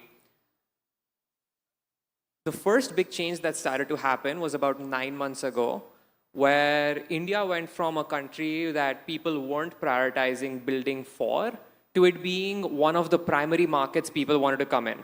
And you saw that happen with Perplexity and with Whisperflow, and you're starting to see that happen now with Cursor and Coinbase and beyond. So that was the first big change. And the second big change that I've started to see a lot is you are now starting to see solutions that are built for India build up. And this is from companies like Sarvam, and this is from companies like BharatGen that are focusing a lot on the multilingual aspects, that are focusing a lot on how can you make this really cheap and affordable for everybody. Didi, do you want to get the investor hat on and talk a bit about, I mean, Menlo hasn't really done any investments in India, but you have a very big stake in Anthropic. You also are a shareholder in Tanya's company, Whisperflow. Tell us, what is it that you understand of the India market right now in terms of it being, is it an investable AI market for someone like you sitting in Silicon Valley? Well, firstly, again, thank you, Samita, for having me. The way I would like to answer that question is it really depends. When people talk about AI in India, it's like, what layer of the stack are you really talking about, right? And most of the focus goes to the foundational model layer, probably the most interesting layer in terms of the market cap of the companies that have sort of come out of the world. And the only real player in that layer is Sarvam. And I would say that Sarvam is probably not regarded as a frontier model company as far as LLMs go, but is very good at like some of the other stuff that they do in voice. So in that layer, I think there's a couple of reasons why I don't think India has really managed to do well. I'll just talk about two. One is the appetite for risk capital. When we, invested in the Anthropic round, we put in money on a zero revenue company, first at a 15 billion valuation, then a 60 billion valuation. It was sort of a bet the firm moment for Menlo. And a lot of people were very hesitant to do that, but that was just the R&D costs you needed to get the compute infrastructure to be able to build something like an Anthropic. And I think that's less interesting than what China's managed to do, which is kind of take 10% of that capital need and still be able to do quite well. Which brings me to the second point, which is really talent. The China versus US talent market is a little bit different from the India versus US talent market. Any competent foundational model builder out of India, you have to ask the question, some of these people are my friends, why would you work at Sarvam and not at OpenAI or Anthropic? What is the answer that you get? I want to get paid. So I want a job. I mean, think about it, like, to put numbers to paper, if you joined a company like Anthropic or OpenAI 3 years ago, you'd be worth $100 million today. Correct. That is the math. It's very difficult for somebody to reject that and take a bet on a company which may not have that prospect, or at least they feel like will not have that prospect. So that's part one of the answer on the foundational model. I'll just riff through the other ones. Application layer, I think India is doing some pretty interesting stuff. Excited to see more companies at the application layer come out of India. And recently, we've been seeing the infra layer sort of become pretty interesting. Yeah. A lot of hyperscalers investing in sort of these neo-clouds, as we call them, is build out compute infrastructure in places where there is more power, maybe a little bit easier to build than some places in America. So that's roughly some areas of the stack. And then data is another one, right? Yeah. But you don't have plans to do anything in India in the AI space as we speak? we look at every investment on its merits, and so if the right opportunity comes up, we'll do it. Okay. Harshit, you want to talk a bit about, you're in the space of, AI in filmmaking. I mean, what is the sense that you get of the India market? You were behind Mahabharat, which I don't know what the response was, but, it was sort of mixed. How are you looking at, India in terms of, are you here to kind of hire, or you're looking at it as more of a market for you to get business? Yeah, thanks for mentioning the context of Mahabharat. So Zingroll initially was, pioneering the space where we use video technology, like video models, AI, to produce great content. So we were known for just high quality shows. But over time, we become more like a UGC platform, similar to YouTube, where people just make whatever, and then it's the audience that decides what's the best thing that they want to watch, which naturally tends to be watched more and then gets viral over time. So for us, like, India has been the market that just naturally grew. I still don't know the reason why. It's probably because I'm from India, and then a large part of my team besides SF is in Delhi. So naturally, the content that they have affinity for is also Indian content. So India was a market that just started growing, and so we said, let's just figure out the product for this market first, and then go elsewhere. With that being said, we have had like a lot of things go viral in other markets. It's always a question of like balancing cost versus the ROI. So video models today are like super expensive. You cannot really do inference cost for especially video in markets that cannot afford that kind of per second cost. So we're still figuring that out, but I think one thing's for sure. Movies are going to be a large part of the application layer in terms of revenue, consumer impact, and culture in general. So hopefully we'll figure something out. What was the response to Mahabharat? I know you sort of stalled it. Did you take it? Yeah. Well, we're still making it. So Mahabharat is not like one story; it's so many stories. Correct. And our creators are also, there's not like one creator making it. We have so many creators uploading trailers and like short clips of different stories from Mahabharat all the time. But I think you'll see something more mainstream when probably 6 to 12 months from now, when more video models become mature. In terms of the previous response, I think the technology was not at a point where people would be like, wow, this is amazing.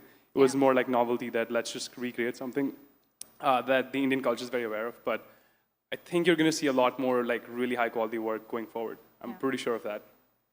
Didi, I want to just come back to you. You spoke a bit about how you look at the India market. Firstly, congratulations on Open Router. Big exit. Thank you. Big exit. And for Menlo and for you.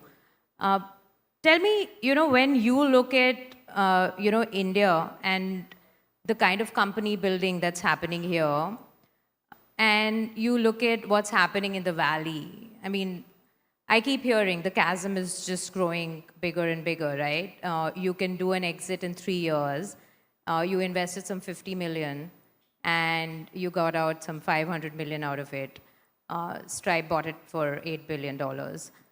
How do you kind of look at, and you are very, very prolific on X with your views on India. How do you kind of match the gap? And where do sort of founders look to kind of build, considering we are so behind the curve? Well, firstly, thank you on Open Router. That was a phenomenal company. It is one of the quickest exits at that scale, like you said. 3 years, right? 3 years after the date they launched in August in 2023. I can't comment on the price, but if that price is true, then that's a pretty remarkable outcome for the team. I think think about Open Router for an example. As a technology, Open Router is not fundamentally that complicated to build. There's no reason why somebody in India couldn't build an Open Router. However, there's a lot of other aspects of that business that make it quite critical to be in America. For example, if your Open Router, and by the way, just to explain a little bit about what Open Router does, it's one API, gives you access to all the different models in the world. They started at a point of time where there was only 4 models, and now there's over 500, text, video, image, all of the above. So somewhat simple as a product, but what do you have to do? You have to negotiate contracts with GCP, with Anthropic, with OpenAI, with all of your providers to lock in a certain capacity as you grow. are you going to be able to do those negotiations from India, or do you have to make a trip to the US?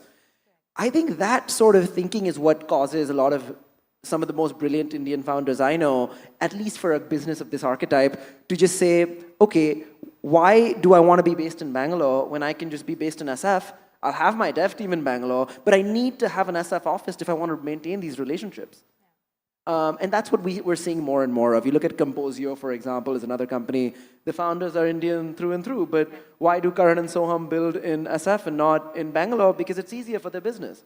And they raise from US funds in many cases over Indian funds because they're closer to the valley. So I think we're seeing there's great companies coming out of India as well, but specifically for AI, it can get tough depending on the category that you live in. So I think, Tane, you were hiring quite a lot, and you've mentioned previously as well, India is your second largest market in terms of even revenue and not only usage. Why would you want to hire here when you're actually based in SF, and what is the kind of talent that is, typically the one that you would pick from here? Whisper runs as a hybrid company. So our main goal is to find the best talent out there and then bring them on. For reference, we have an incredibly high talent bar, and so about 5,000 resumes gets to one hire. This is about 10 times more stringent than what Google ends up hiring for. And how big are you currently? We are now at about 90 people. And so as we're hiring across our AI lab, we're hiring across our engineering teams, marketing, sales teams, and so on. The place I found India to have an edge at is on the engineering side. And so we have a good number of engineers kind of in India. There's also our growth team in India, because one of the big things you wanted to make sure was when we're presenting the product to India, it feels like a very desi product. People look at it and feel like, okay, this is a product like made by India for India. And that was something that was really important. One thing that we have found less of in India is the AI talent. Because the talent that we're hiring in the US, these are people who built Alexa, who built the core AI research lab at Facebook, who were previously at XAI or OpenAI. And all of that talent is just centralized in San Francisco. Yeah. So I wouldn't even say this is a US versus India thing. This is just a very unique to San Francisco thing. And the second thing that I've really found is when you're building a company where you're not doing a copy-paste, you're doing a good amount of innovation, could be technical innovation, product innovation, you want that creativity. That just happens in person. And so for certain roles like that, makes a huge difference to have those people together. And that's why even in India, we decided to make an office for those people to be together in person. You do have an office now in Bangalore. We do in Bangalore, yeah.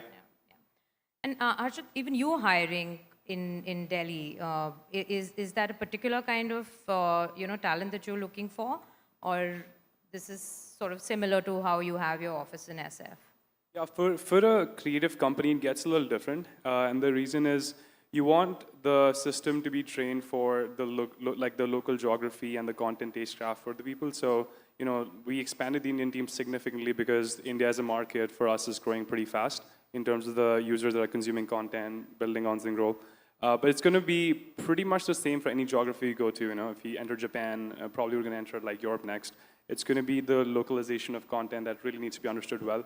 Because unlike a lot of vertical use cases of text and coding, you really need a taste kind of built into the model, the whole system. You can't just really export it globally. In terms of tech talent, I can pretty much agree with Tane, because in order to train the best systems in the world, you really need the best people, and they have tend to work on something similar in the past. So if there's a certain geography, which at the moment is San Francisco, then you probably just need to work over how to get them to your company. But I really wish there were more of those people around the world, and there is absolutely no other reason why you wouldn't hire them. Didi, I want to get you on the entire debate about value being largely still being created at the model layer. I mean, and obviously as Menlo, you're sort of doing at various layers. So you're seeing it, you know, in terms of you have a ringside view of it. Where do you stand on the disproportionate amount of capital that has gone into the AI labs versus everything else that we see? And, you know, with Anthropic's IPO around the corner and a 2 trillion kind of a market cap valuation being ascribed to it, where do you think how do you think the rest of the layers will generate value? And if you can also talk a bit about India specifically. Do you mean in AI specifically also? Right. Yeah. So let's talk about value generation. It's very clear that it's not just actually foundational models that are acquiring value. NVIDIA has sort of been the biggest value creator in the AI cycle. If you look at their cash flows in the last 3 years, it's I think it's more capital that has gone into the model layer. That's true. So, I mean, one has to ask the question, like, what is the fundamental economics of the model layer? And can that be replicated in other layers? The fundamental economics is I need a lot of money to go and buy a lot of GPUs that are very expensive. And then I need to train a model. That model has some sort of lifetime value.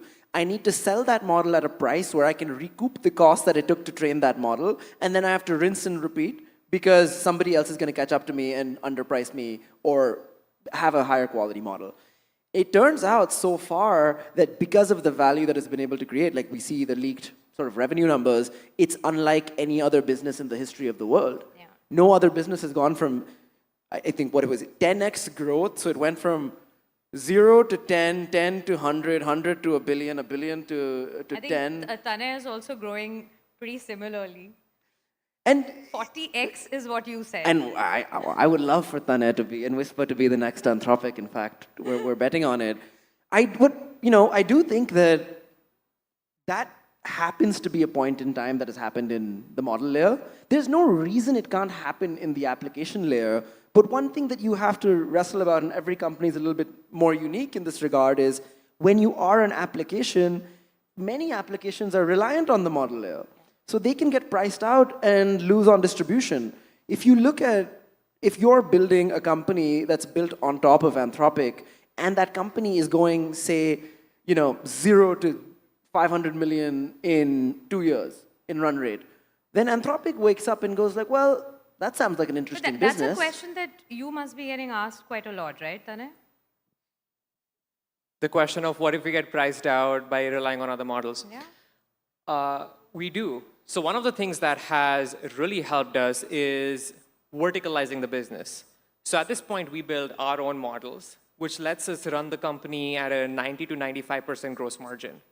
And so we're not dependent on Anthropic or OpenAI or any one of these other platforms. A second reason we had to build that is because at the heart of it, the promise that we give to our customers is you're going to get the most accurate and fastest transcription of anything that you say. And that was just not something that was available in the market, so we had to build that ourselves.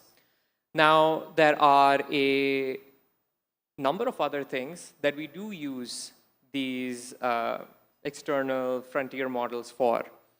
And price is always a question that comes up.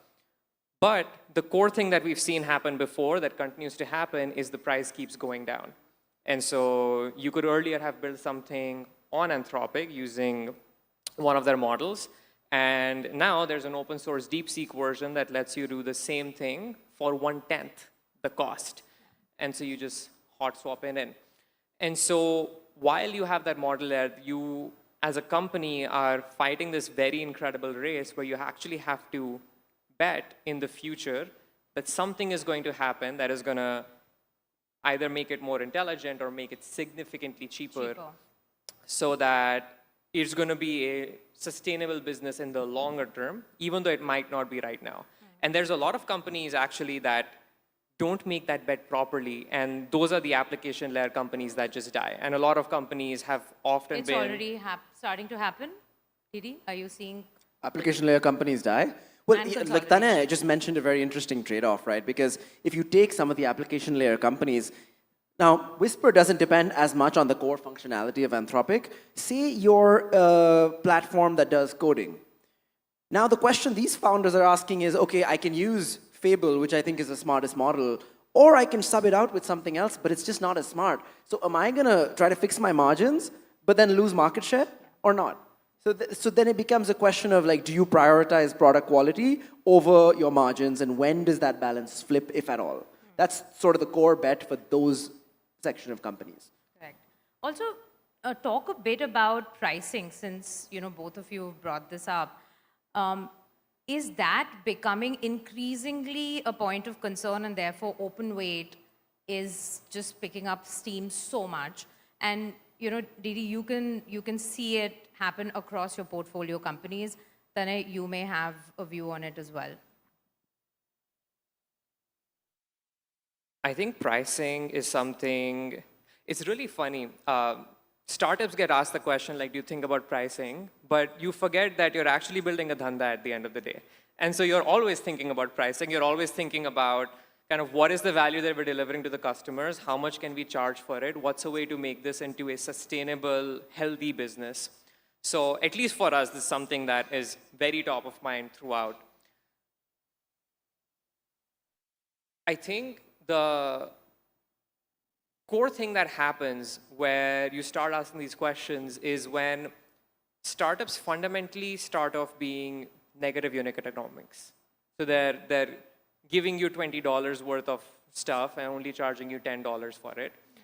And a number of companies that are on these low margins for long periods of times. Yeah. To me, that is the fundamental thing that creates bubbles. And so when we're talking about the AI bubble, those are the kinds of companies that are usually the first to crash. That's also what exactly happened in the .com era as well. And so the pricing question often comes down to what Didi was saying, which is you're thinking about the product quality, you're thinking about how you tier it well. But at the end of the day, if you think about it like you're building a foundational business, that leads to a lot of just answers on how to do it. Is it only a startup and early stage issue? Because Didi, I mean, you're reading that enterprises are pulling back because they're increasingly asking the question: what are the gains proportionate to the amount of spends that they're doing on at least the larger models? I think it's my very clear belief that the demand for models at the very frontier of intelligence is infinite. And that may not reflect in the token volumes, and we saw this even in the open router data. By token volume, frontier models are actually not dominant compared to open models. And there's some questions around how reliable or how representative that open router data is on the market. But no matter whether 90% of tokens get consumed by open source, the amount people will pay for frontier models is infinite. If Fable 3x the price tomorrow, people would still pay.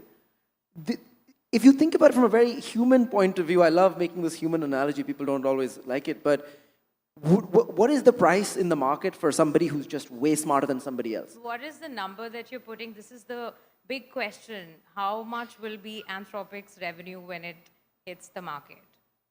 Oh, I can't answer that, but there's some leaks. They looks, for all practical purposes. Do you think they will continue growing the way they are?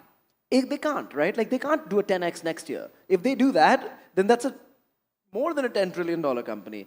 There is no precedent for a company to go IPO on a US public market growing at 10x year over year. It's never happened at this scale. So it's very hard to make analogies for what the Anthropic valuation should be, but based on the leaked numbers, I think it's undervalued at whatever price you quoted for the public market. 2 trillion. It's way under. Okay. I mean, tell me what the revenue run rate would look like at the end of the year and what the growth is next year. Compare it on any comp to any public company. I think it should be more. Look at SpaceX. SpaceX makes nothing near that kind of money, and look at how the market's priced SpaceX. Right? And so I think like 2 is under, but who knows? Okay, I'll just do a quick last question with all three of you. And the founders can give founders in the room and whoever's listening right now, what is that one space in AI that one should be building right now, and from the India lens? Harshit, you want to go first? Sure, I'd say go make films on Zingro. But generally speaking, I think application layer has been largely ignored, purely because I think it's expensive to even experiment for a lot of bootstrap founders. But I think it's generally been true in history that most technology shifts kind of land when they end, or like when they plateau. It's usually the application layer that holds most of value, and the reason is, that's where most of the cash flows happen from mainstream consumers or enterprises.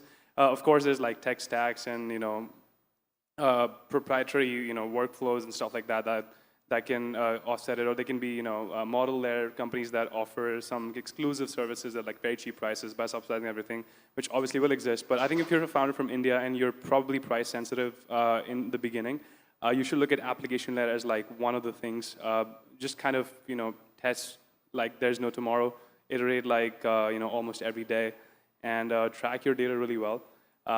As long as like your consumers are retaining to whatever you're building, it doesn't matter what a competitor is doing. Your consumers retain, you kind of grow from there. That's at least what our principles are. We're not going to compete with a frontier lab. That would be a suicide mission. Tanay, what about you? I have a very different answer to this. And it's a lot of unsexy businesses. If you think about where most of the productive work happens in India, it's actually in the farms and the manufacturing sector and logistics and exports. And these are the industries that I feel are just ready to be disrupted. No, if it were in AI, because that's what we're talking about. No, it's AI for these industries. And so we're doing AI for software engineering, which is great, do that. Yeah. But there is so much more beyond it, and a lot of problems there in those spaces that, for example, when technology came in, these spaces got fundamentally transformed with kind of what you saw happen in the Green Revolution, and after that, more technology happening in that space. So this is kind of, in some ways, yes, it's an application layer where you're building applications for those specific use cases. But to me, application layer is just broad, like build softwares for these specific cases. But when you talk about industries, I think these are the ones that kind of very uniquely to India. Imagine if like a massive part of our GDP comes from just exports, right? And so if that increases significantly, it changes the overall economic structure of the country. Didi, you want to bet on what's your next big open router, if you were to pick? I mean, we have a bunch of investments. I think all of them are going to be the next open router. If you were to pick one. If not bigger. One of the companies that it's still a very early stage company, but I like it a lot, that we just recently invested in the seed round. I want, blow more gas up Tanay's company. I love Whisper. I obviously think that one. But it's a company called Pangram, and I think what's really interesting about that is they build AI detection tools. And I think what's also very important as we think about the societal impacts of AI is, is everyone just going to be reading like LinkedIn slop for days? Yeah. Are we just going to be reading people just churn out tons and tons of like things they didn't really write? And what does that Ask mean us. for scam? I mean, I'm sure. And so having a very highly accurate detectors, both for text, for image, for video, prevent scams, they enforce authenticity. And I'm very proud of like the kind of direction that's taken and how much consumer adoption and enterprise adoption something like a Pangram Claude's already started to watermark stuff, right? Yeah, I think it's going to be really interesting to see that develop because of Bit the of a EU challenge Act. for him. He's doing all AI-generated filmmaking, so... TBD.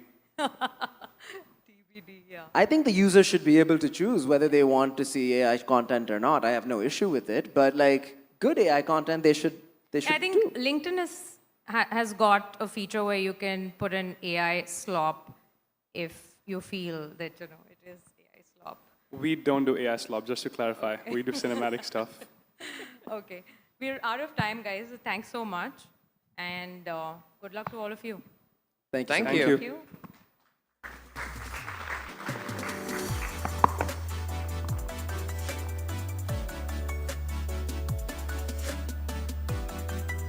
The Tools may be lowering the barrier to making things, but what they certainly aren't removing is the need for imagination, judgment, and a good idea.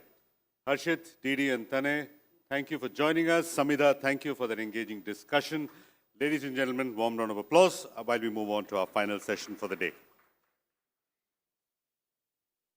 And as promised, here's a really special panel coming up. Ladies and gentlemen, sport has a way of making the decisive moment visible. The final points, the winning goal, the medal. What remains largely unseen, though, is everything it took to get there. Our next panel brings together three women who have carried Indian sport onto the world stage and expanded the sense of what is possible for those coming after them.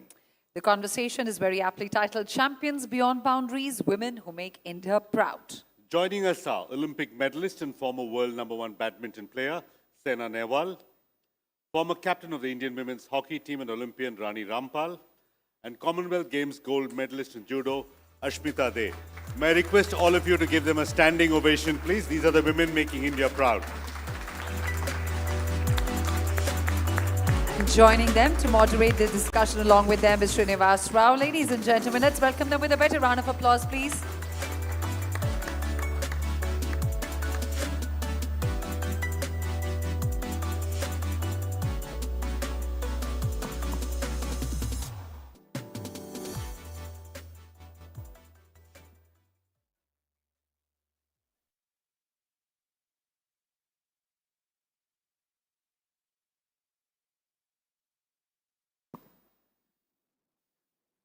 A warm welcome to all three of you.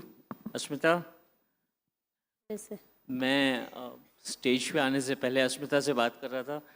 मैंने कहा एक चीज़ याद रखना, जब हम stage पे जाएंगे तो इतने सारे लोग जो हैं जो बैठे हैं सारे के सारे अपनी फील्ड से कुछ ना कुछ हासिल करके आए हैं, बट ये याद रखना कि किसी ने गोल्ड जीत के नहीं आया, तुम जीत के आई हो.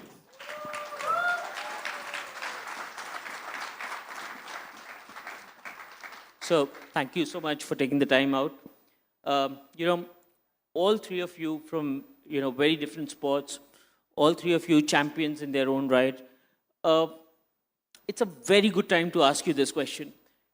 Is Indian sport going through a transformation of sorts where focus seems to be now shifting from individual,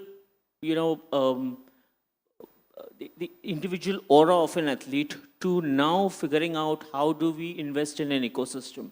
Saina, I'll start with you because, you come from Hyderabad where badminton has seen, a major change over the last decade. You think that's happening in every sport now? I think we are getting better for sure.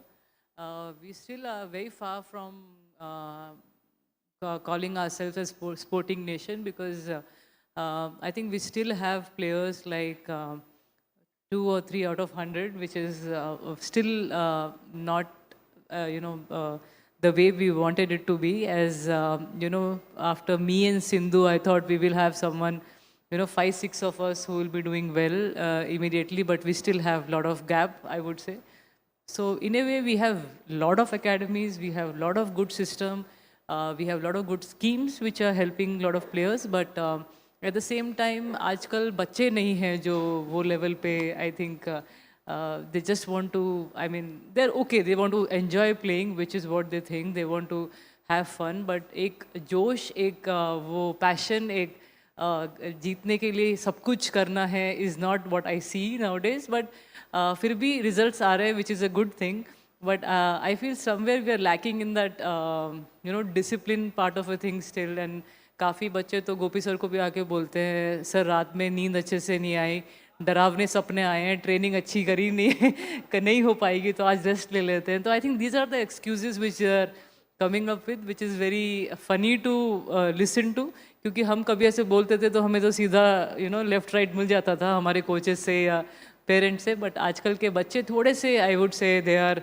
Little soft, but we are going in right direction for sure, but to get to compete against China, America, Australia, ecosystem wise, I think बहुत सारे steps चाहिए अभी तो बहुत steps चाहिए. Rani, I was just talking about, whether the focus has shifted to the ecosystem. I was in Kalinga Stadium 4 years ago, Bhubaneswar में. I was stunned to see Odisha में जो hockey के facilities जो आए थे. I was wondering if any other state has done so much for one single sport the way Odisha did for hockey. So from that standpoint, facilities to change हो रहा है India में, right? I mean, things are transforming at a very, very good rate. What do you have to say about that? Like, from an ecosystem standpoint, do you see, kind of authorities doing enough in order to kind of make those transformations? I think Orissa की अगर बात करें क्योंकि हमारे साथ भी काफ़ी उड़ीसा से प्लेयर्स खेलते रहे हैं और हमें लगता था कि शायद हमारी कंट्री में ना उड़ीसा बहुत एक पुअर स्टेट है, मतलब बहुत साल पहले ऐसा लगता था क्योंकि वहाँ कभी स्पोर्ट्स को कभी उतना ज़्यादा हाईलाइट नहीं किया, कभी प्लेयर्स को उतना फैसिलिटीज़ नहीं मिला. बट ऑल ऑफ सडन जब उन्होंने हॉकी को स्पॉन्सर करना शुरू किया कि उड़ीसा जो है जर्सी पे लिख के उन्होंने हॉकी, जब हॉकी का बहुत डाउनफॉल था तब उड़ीसा आगे आया हॉकी को स्पॉन्सर करने के लिए कि मैं हॉकी के लिए हम सब कुछ करेंगे जो भी हम कर सकते हैं. Facilities wise yes I agree आपके साथ कि वहाँ पे आप मुझे बताने में भी खुशी हो रही है कि जो राउरकेला है वहाँ पे हॉकी का one of the biggest stadium in the world Rourkela में है, जहाँ पे हम अभी तक मुझे लगता है 3 वर्ल्ड कप उड़ीसा में होस्ट कर चुके हैं. 4 साल के बाद वर्ल्ड कप होता है, इतना आसान नहीं है. हमें लगता था कि कभी इंडिया में भी हॉकी के टूर्नामेंट्स कभी होस्ट होंगे कि नहीं होंगे, बट जब से उड़ीसा ने इतना बड़ा इंफ्रा बनाया तो हमें वर्ल्ड कप्स, प्रो लीग जैसे टूर्नामेंट्स और अभी विमेंस के लिए भी एशियन चैम्पियंस ट्रॉफीज़ हमें वो उड़ीसा में देखने के लिए मिलती हैं. बट अदर एंड बात करें, आई थिंक हरियाणा ने जो प्रोमो शुरू किया था ना, स्पोर्ट्स का एक बेंचमार्क शुरू किया था, उसको बाकी सब ने धीरे धीरे करके डेवलप करना शुरू किया, अपने स्टेट्स में इम्प्लीमेंट करना शुरू किया. क्योंकि बाकी स्टेट्स में क्या होता है कि जब आप ओलंपिक्स तक पहुंच जाते हो उसके बाद कुछ होता है, लेकिन आप अगर हरियाणा की स्कीम्स देखोगे वहाँ पे एक बच्चा अगर स्कूल नेशनल्स भी जीतता है तो उसको भी एक सपोर्ट दी जाती है, उसको भी एक नर्सरी का सिस्टम है वहाँ पे ना, जहाँ हॉकी की या स्पोर्ट्स की नर्सरीज होती हैं ग्रास रूट पे जहाँ बच्चों को वो इंफ्रा प्रोवाइड किया जाता है. बट यस, प्राउडली आज भी उड़ीसा हॉकी के लिए बहुत काम करता है. तो इंफ्रा वाइज मुझे नहीं लगता इतना ज़्यादा कोई फ़र्क है. अभी गवर्नमेंट की तरफ से बहुत सपोर्ट मिलता है. अभी काफ़ी स्कीम्स जो हैं, एनसीओज़ हैं, हमारी खेलो इंडिया स्कीम्स हैं, बहुत सारी स्कीम्स हैं जहाँ पे गवर्नमेंट अपनी तरफ से अपना बेस्ट कर रही है कि हम क्या बेस्ट एथलीट्स को दे सकते हैं. बट जैसे अभी साइना ने बोला कि एथलीट्स को भी स्टेप अप करना पड़ेगा कि वो फैसिलिटीज़ को कैसे अवेल करके ताकि हम अपनी कंट्री के लिए और कैसे मेडल्स लेके आ सकते हैं. बिल्कुल बिल्कुल. अश्मिता, हम बात कर ही रहे थे स्पोर्ट्स अथॉरिटी ऑफ इंडिया की, आपके खुद के एक्सपीरियंस की, कि आप जब भोपाल में स्पोर्ट्स अथॉरिटी ऑफ इंडिया में, जो कि ये कहती है कि सबसे सुंदर जगह है, आपका खुद का जो स्पोर्ट्स अथॉरिटी ऑफ इंडिया का जो एक्सपीरियंस है वो आप बताएं हमको कि लाइक किस तरीके के फैसिलिटीज़ वहाँ पे अवेलेबल है. आप खुद बोल रही थी कि लाइक कितनी अच्छी फैसिलिटीज़ अवेलेबल है, सारी सुविधाएं अवेलेबल है. आपका मतलब किस तरीके का रोल रहा है स्पोर्ट्स अथॉरिटी ऑफ इंडिया का इस एक यंग एथलीट को पुश करने में? जब मैं त्रिपुरा से स्पोर्ट्स अथॉरिटी ऑफ इंडिया में 2018 में आई थी तो मतलब वहाँ पे 3 टाइम्स का मील मिलता था, तो मुझे बहुत अच्छा लगता था कि हमें मतलब 3 टाइम ट्रेनिंग और 3 टाइम का खाने का भी मिल जाता था. तो उससे मैं और ट्रेनिंग के लिए और मतलब और पुश करती थी ट्रेनिंग में कि हाँ अब मैं और ज़्यादा करूँगी तो खाना तो 3 टाइम मिल ही जाता है, तो फिर मैं और ज़्यादा अपने आप को ट्रेनिंग में पुश करती थी. तो मुझे लगता है कि जिस हिसाब से हम आए हैं, जिस फाइनेंशियली बैकग्राउंड से आए थे, तो उस हिसाब से जिसे स्पोर्ट्स अथॉरिटी जैसा स्कीम जो है जो बच्चों के लिए बनाया है स्पोर्ट्स पर्सन के लिए, तो वो बहुत ही अच्छा है एक एथलीट को आगे पुश कर मतलब बढ़ने के लिए, मेडल तक पहुंचने के लिए. वहाँ पे जैसे फिजियोथेरेपी से लेके मसाज से लेके जो भी मतलब वहाँ पे फैसिलिटीज़ है वो सारा एक एथलीट्स को आगे मतलब मेडल तक पहुँचने के लिए बहुत अच्छा मतलब हेल्प करते हैं सर. तो वहाँ के मतलब सर जैसे वहाँ के फिजियोथेरेपीज़ हो गया, वो सारा बहुत ही अच्छा है, बट और भी थोड़ा मॉडिफाई और अच्छा होगा तो मुझे लगता है कि और अच्छा मतलब बच्चे रिहैब वगैरह जल्दी से जल्दी करके मतलब कंपटीशन या मेडल तक पहुँच सकते हैं। अस्मिता कह रही थी कि एक टाइम पे वो जब स्पोर्ट्स अथॉरिटी ऑफ इंडिया में थी, एक टाइम पे ऐसा लगता था छोड़ दूँ चली जाऊँ घर, मम्मी को फ़ोन करती थी, मम्मी बोलती थी आजा, फिर फादर ने बोला, राइट? क्या है बताइए हमको।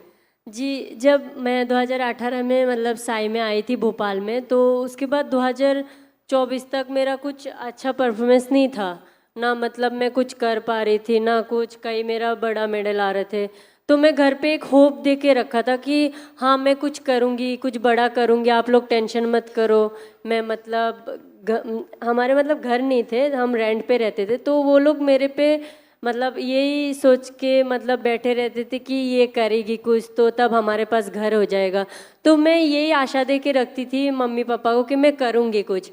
तो कभी कभी मैं हार जाती थी नेशनल्स वगैरह में, या कई बार हार जाती थी, तो इन लोगों को लगता था कि मैं मतलब मम्मी पापा को ऐसे लगता था कभी कभी कि शायद अब हार ही गई, आगे क्या ही कर सकती है या कुछ, तो मम्मी बोलती थी कि आजा तू छोड़ के घर पे आजा, तो मैं बोलती घर पे आके मैं क्या करूँगी, काम कराओगे, शादी करवा दोगे?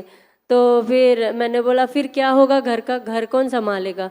तो फिर पापा बोलते थे कि नहीं तू वहाँ पे ट्रेनिंग कर मन से अपना, मुझे पता है तू एक दिन कुछ बड़ा ज़रूर करेगी। तो अभी पिताजी तो है नहीं, बट फिर भी मुझे उनके जो बातें हैं सारे मुझे बहुत मतलब मोटिवेट और आगे बढ़ाने के लिए और भी मतलब बहुत अच्छी तरीके से पुश किए हैं sir.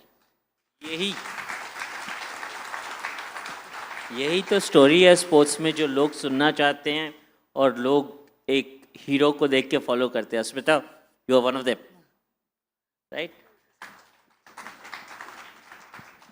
Saina, I'll come back to you. You know, badminton, I have a lot of questions. Right now, we are seeing a surge in men's badminton. Ayush Shetty, we were talking about, you know, Satvik Chirag. We keep hearing names. So suddenly, men's badminton is in a lot of focus. So I want you to help me understand what is the space like. That's one. And I want you to help me scratch the surface and tell me what is underneath. What is the world of badminton like in today's scenario? Because at one time, we thought the sport was like really kind of going at a pace. Is it still going ahead at the same pace? What's happening? Give me the Hyderabad dope. Give me everything that's happening below the radar. I think men's badminton is somewhere, again, we have two good players at the moment, Ayush Shetty and Lakshya Sen, who are doing extremely well at the highest level. You know, you can also see that when they're playing really well, they have the capability to defeat world number one in the first round. I mean, Ayush Shetty defeated Shiyuki, who is from China, in the first round. But he lost to, in the second round to the Indonesian players. So it's still not, I would say all the players are very good, but the consistency level is not like how it was. From 2012 to 2020-21, like how me, Sindhu, Shrikant, Satvik Chirag were just performing every tournament, winning back-to-back Super Series and coming with a lot of World Championship medals, Asian Games medals. I think that is somewhere we are lacking at. System, again, as I just mentioned, we have very good system in Hyderabad, Bangalore. We also have in Guwahati now, such a big stadium. Odisha is getting such a big stadium. But somewhere, you know, I feel along with the Indian coaches, we also need, I guess, some more foreign coaches. Like the coach who's helping Sindhu now is actually very good Indonesian coach who's made like All England champions, world champions from Indonesia.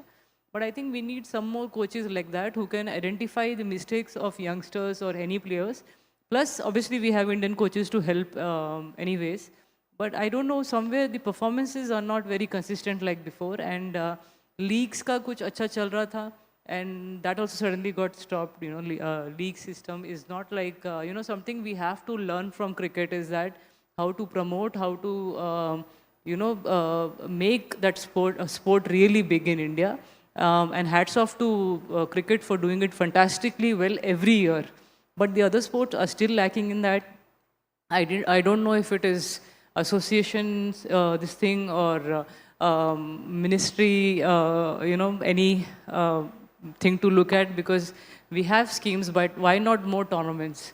Why not more league matches? How will you get upcoming players from India? You just can't go to every village and town and find some good player. All the coaches can't go like that. We will find players in schools, in colleges, and we will need to have some more, I think, centers in colleges and schools as well. When I go to a lot of motivational talk in college and school, I see इतने सारे badminton courts हैं, इतने सारे different sports के उन्होंने infrastructure बना रखे हैं, but where are the coaches? How will they learn about that particular sport? And 30 minutes में तो कुछ ज़्यादा सीखने नहीं वाला है वो PT period में बचा. You need to at least give 1 hour for that particular sport. समझने के लिए उतना time लगता है. We don't even know, sadly to say that, लड़कियों को तो भूल ही जाओ, लड़कों को तो पता है काफ़ी हद तक कौन से स्पोर्ट में कौन अच्छा कर रहे हैं, बट लड़कियों को तो पता भी नहीं होगा कि हमारे आजकल के स्पोर्ट्स स्टार. यस, आजकल भी लड़के ही ज़्यादा आके मुझे बोलते हैं साइना हमारी अच्छी प्लेयर रही हैं. काफ़ी लड़कियां, अच्छा साइना, मतलब दे हैव टू अंडरस्टैंड के कौन से लेवल पे खेली है, क्या है. सो सैडली यही चलते आ रहा है अभी भी. काफ़ी लोग अभी भी साइना सानिया में मिस्टेक कर देंगे, टेनिस बैडमिंटन में मिस्टेक कर देंगे, which is okay, which is still fine. At least sports का नॉलेज तो आ रहा है. लेकिन ये इंटरेस्ट कैसे बढ़ेगा जब आप रेगुलर बेसिस पे उनको स्कूल में सिखाएंगे कि हमारे फॉर्मर प्लेयर्स कौन थे जिन्होंने अच्छा किया है, और उनके बाद जो दूसरे प्लेयर्स जो अच्छा कर रहे हैं. तो that is when sport stage in your mind. And उसके बाद आई थिंक कहीं ना कहीं इम्प्रूवमेंट, फिर मैचेस, टूर्नामेंट्स. क्यों सब प्लेयर्स को जो भी नॉर्मल बच्चे को भी क्रिकेट खेलना आता है, because it's everywhere. You can see, you can watch it everywhere. But Saina, अगर मैं अभी तो चलो नीरज चोपड़ा है, एक करंट नाम है, अदरवाइज कुछ साल पहले तक अगर मुझसे कहा जाए कि एक काम करो, आंख बंद करो और सोचो कि इंडिया के इंडिविजुअल सबसे बड़े नाम कौन है स्पोर्ट में outside of team sport, 9 out of 10 लड़कियां ही आएगी दिमाग में, लड़के नहीं आएंगे. नहीं, वो तो आएंगे ही. मेरा मतलब है जो बाहर की लड़कियां जिनको पता ही नहीं है स्पोर्ट क्या है, आप उनसे जाके पूछोगे ना, they are still clueless. They might know who is Virat, who is, but they will not know कि कौन से फीमेल प्लेयर्स ऊपर आ रहे हैं. नीरज चोपड़ा हाँ एक प्लेयर है, अच्छा खेल रहा है, but they might not know other players जो अच्छा कर रहे हैं. So I'm talking about other people in India जो जिनको पता ही नहीं स्पोर्ट्स क्या है. हमको तो पता ही होगा, we will know कौन कौन अच्छा कर रहे हैं, कौन नहीं अच्छा कर रहे हैं. और हमारी लड़कियां इतनी ज़्यादा अच्छा कर रहे हैं, हर एक ओलंपिक्स में हम ज़्यादा मेडल लेके आ रहे हैं. But it is just that कि दूसरे स्पोर्ट्स को और कैसे पॉपुलर कर सके हम लोग, कैसे विजिबिलिटी बढ़ाएं उसका, ताकि लोगों को अट्रैक्शन आए. And that is how we will get more players to come in. Players की कमी है, आई थिंक सिस्टम की अभी इतनी कमी नहीं है. और कोचेस भी आ सकते हैं, हाईएस्ट लेवल के कोचेस आने चाहिए, trainers, physios, dietitian, psychologist. I think ये सब चीज़ों की जो पहले कमी थी ये लोगों की, अभी बढ़ रहे हैं. But we need more people like that in more different parts of country. जहाँ पे मुझे महाराष्ट्र से पूछते हैं, दिल्ली से पूछते हैं, यूपी से पूछते हैं, फिर हैदराबाद में चलो है, बैंगलोर में, लेकिन चेन्नई, केरला, आई थिंक हमारे जो सिटीज़ हैं वहाँ पे सैडली अभी भी we don't have players who are coming up and doing well. Fair enough. यही बात रानी मेरे को सुन के वो उड़ीसा का एक स्टेटमेंट याद आता है कि हर स्टेट अगर एक स्पोर्ट को अडॉप्ट कर ले तो कितना बढ़िया होगा, है ना. हम हॉकी की बात कर ही रहे हैं, वर्ल्ड कप चालू है. मेरे को फिर पहले तो ये समझना है कि एक टीम्स को असेस करो, इंडिया को अगर आप असेस कर सकते हो. मुझे ये बताओ कि अभी राइट नाउ जो ग्लोबल हॉकी का स्ट्रक्चर है उसमें इंडिया कहाँ फिट होता है. हमारी मेंटालिटी, हमारा style of playing the game, हम लोग कहाँ बिलोंग करते हैं.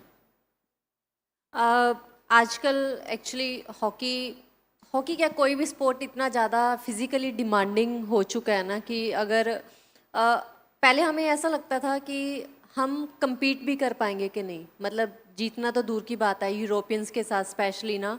बट अभी ये कहते हुए बहुत प्राउड फील होता है कि अभी हम compete तो डेफिनेटली करते हैं, बट अभी हम वो मेंटालिटी भी है कि हम उनसे जीत भी सकते हैं, राइट. जो उसमें एक बहुत बड़ा बदलाव जो आया ना, मैं सोचती हूँ कि जो स्पोर्ट्स साइंस इंक्लूड हुई है ना, जिससे कि हमारे पास अगर अच्छे स्ट्रेंथ एंड कंडीशनिंग जो ट्रेनर्स हैं वो आए हैं, तो क्योंकि आप में से आई डोंट नो कितने लोग अभी वर्ल्ड कप चल रहा है हॉकी का ना, मैन एंड वीमेन का, हॉलैंड एंड बेल्जियम में, एंड हमारी वीमेंस टीम इतना ज़्यादा अच्छा खेल रही है उसमें कि उनका कल ऑस्ट्रेलिया के साथ मैच है, अगर वो मैच जीतते हैं कल तो फर्स्ट टाइम वो हिस्ट्री में सेमीफाइनल्स में पहुंचेंगे वर्ल्ड कप की ना। तो उनका बहुत टफ पूल था, इंग्लैंड, चाइना, नीदरलैंड के साथ, बट स्टिल वो क्रॉस करके उसको यहाँ तक पहुँचे हैं। एंड आप देखोगे back to back matches within 24 hours के टाइम में 2 हॉकी मैचेस खेलना, मतलब it's way too difficult physically ना, क्योंकि आपको हर मैच वो मेंटली प्रेशर है कि अगर आज नहीं जीते तो हम इस रेस से बाहर हो जाएंगे, अगर आज जीतेंगे तो हम कंटिन्यू रहेंगे टूर्नामेंट में, वो मेंटल लोड है। फिर फिजिकली आपको हॉलैंड जैसी टीम जो लास्ट आई थिंक मैं 20 ईयर से तो मैं ही देख रही हूँ जो ओलंपिक का फाइनल खेल रही है हर ओलंपिक्स में ना, और हर ओलंपिक्स जीत रही है, तो उनके साथ compete करना उसके लिए बहुत कुछ चाहिए आपको ना।